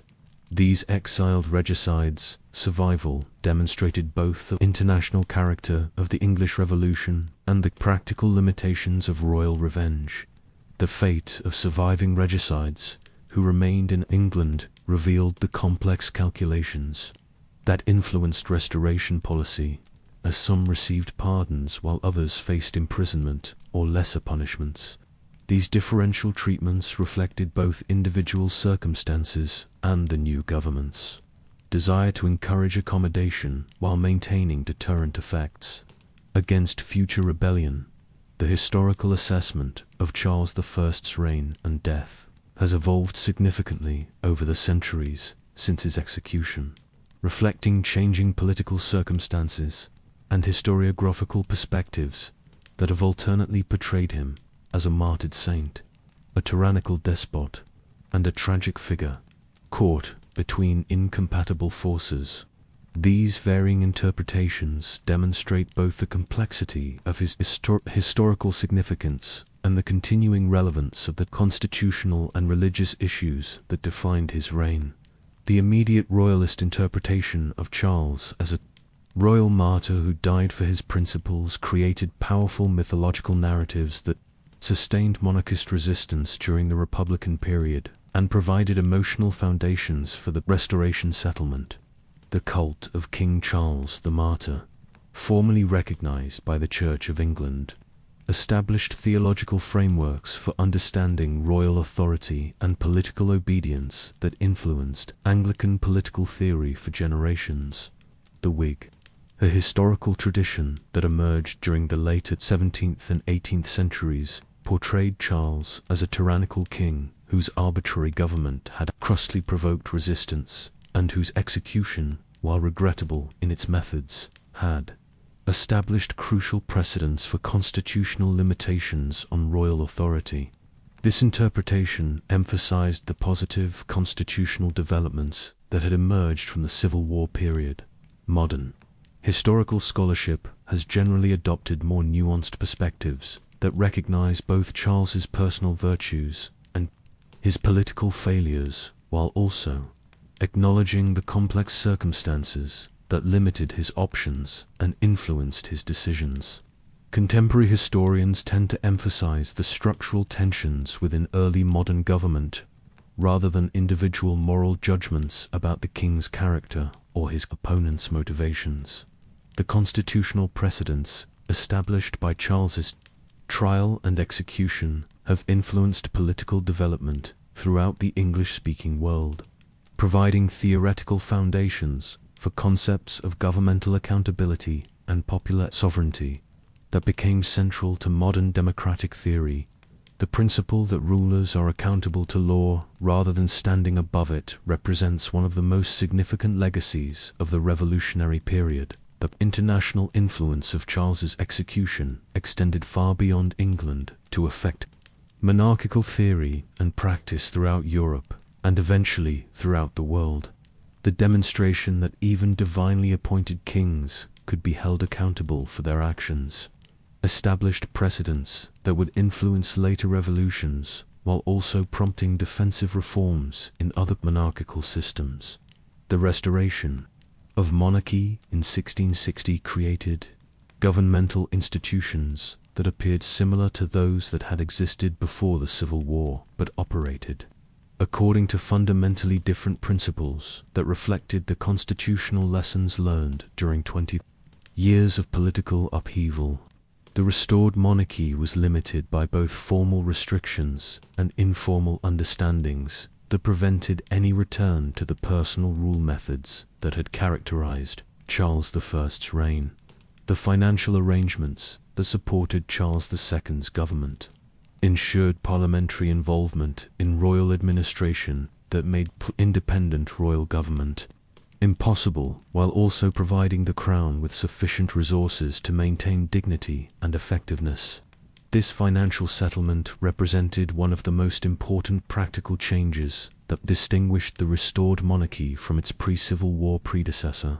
The religious settlement that accompanied restoration created a broader and more tolerant Anglican establishment that accommodated different theological perspectives while maintaining episcopal structure and royal supremacy. This religious compromise reflected both the influence of Civil War experience and the practical necessities of governing a religiously diverse population. The role of Parliament in the restored constitutional system was significantly enhanced compared to its pre-Civil War position, as both custom and law established regular parliamentary sessions and meaningful parliamentary participation in governmental decision-making. While the Crown retained important prerogatives, the balance of power had shifted decisively toward representative institutions. The development of political parties during the Restoration period reflected new forms of political organization that channeled disagreement through institutional processes rather than military conflict. The emergence of Whig and Tory factions provided mechanisms for political competition that reduced incentives for extralegal resistance to governmental authority. The long-term evolution of English government toward constitutional monarchy represented the ultimate vindication of those who had argued that royal authority should be limited by law and subject to popular consent. While this evolution took centuries to complete, its foundations were established by the constitutional struggles that had culminated in Charles I's execution and the temporary abolition of monarchy. Charles I's execution on January 30th, 1649, marked the end not only of his personal reign, but also of an entire conception of monarchy based on divine right and absolute authority that had dominated European political theory for centuries. His death represented both the culmination of specific English political conflicts and the beginning of new forms of governmental theory and practice that would influence political development throughout the modern world. The king's personal tragedy reflected broader historical forces that were transforming European society during the 17th century. As traditional forms of authority faced challenges from new economic interests, religious movements, and political theories that emphasized popular consent and governmental accountability, Charles's inability to adapt to these changes contributed to his downfall, while his death accelerated their development. The immediate chaos that followed Charles's execution demonstrated both the revolutionary character of regicide and the practical difficulties of creating stable government without traditional legitimizing institutions. The Republican experiments of the 1650s provided both positive and negative lessons about alternative forms of government, while ultimately preparing the way for monarchical restoration under fundamentally different constitutional arrangements.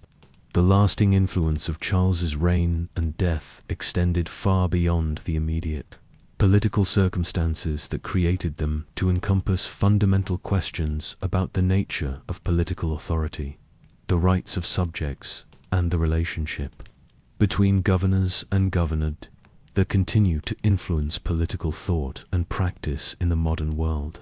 His story provides insights into both the possibilities and limitations of political reform during periods of revolutionary change. The transformation of Charles I from a living king into a symbolic figure, representing various political and religious causes, demonstrated the power of martyrdom, narratives in shaping popular memory and political identity.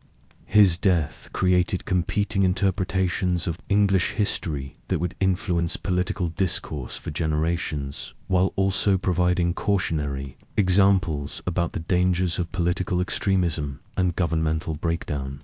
The ultimate restoration of monarchy under his son Charles II suggested both the resilience of traditional institutions and the importance of adapting them to changing circumstances rather than attempting to preserve them unchanged.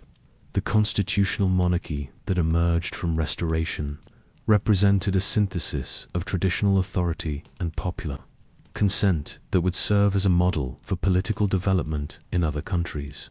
Facing similar challenges, Charles I's legacy as the king who lost his head encompasses both his personal failure to navigate the political challenges of his reign and his historical significance as a figure whose death marked a crucial turning point in the development of modern constitutional government. His story continues to provide insights into the complex relationships between personal character, political institutions, and historical circumstances that shaped the fate of nations and the lives of their rulers. As we drift toward sleep on this peaceful night, we remember Charles not simply as a king who died, but as a man whose life and death reflected the eternal human struggles between authority and freedom, tradition and change, faith and doubt that continue to shape our world today.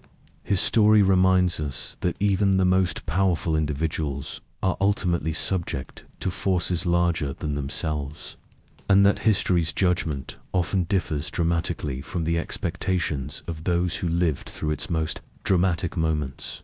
In the gentle darkness of our slumber, we can perhaps find some peace in knowing that, from the chaos and violence of Charles's era, emerged the constitutional principles and governmental institutions that protect our own liberties and shape our own political lives. The king who lost his head ultimately contributed, through his death, to the creation of forms of government that better serve the needs and aspirations of the people they govern. Sleep well, dear listener, and dream of quieter times when the lessons of history can guide us toward wisdom and understanding rather than conflict and division. Tomorrow will bring new challenges, but tonight we rest in the peaceful knowledge that even the darkest chapters of human experience can contribute to the slow progress toward justice and freedom that marks humanity's finest achievements. Thank you for joining us on this peaceful journey through the life of King Charles I. Please subscribe to Sleepy Crown for more gentle historical tales that will carry you softly into dreamland. Sweet dreams.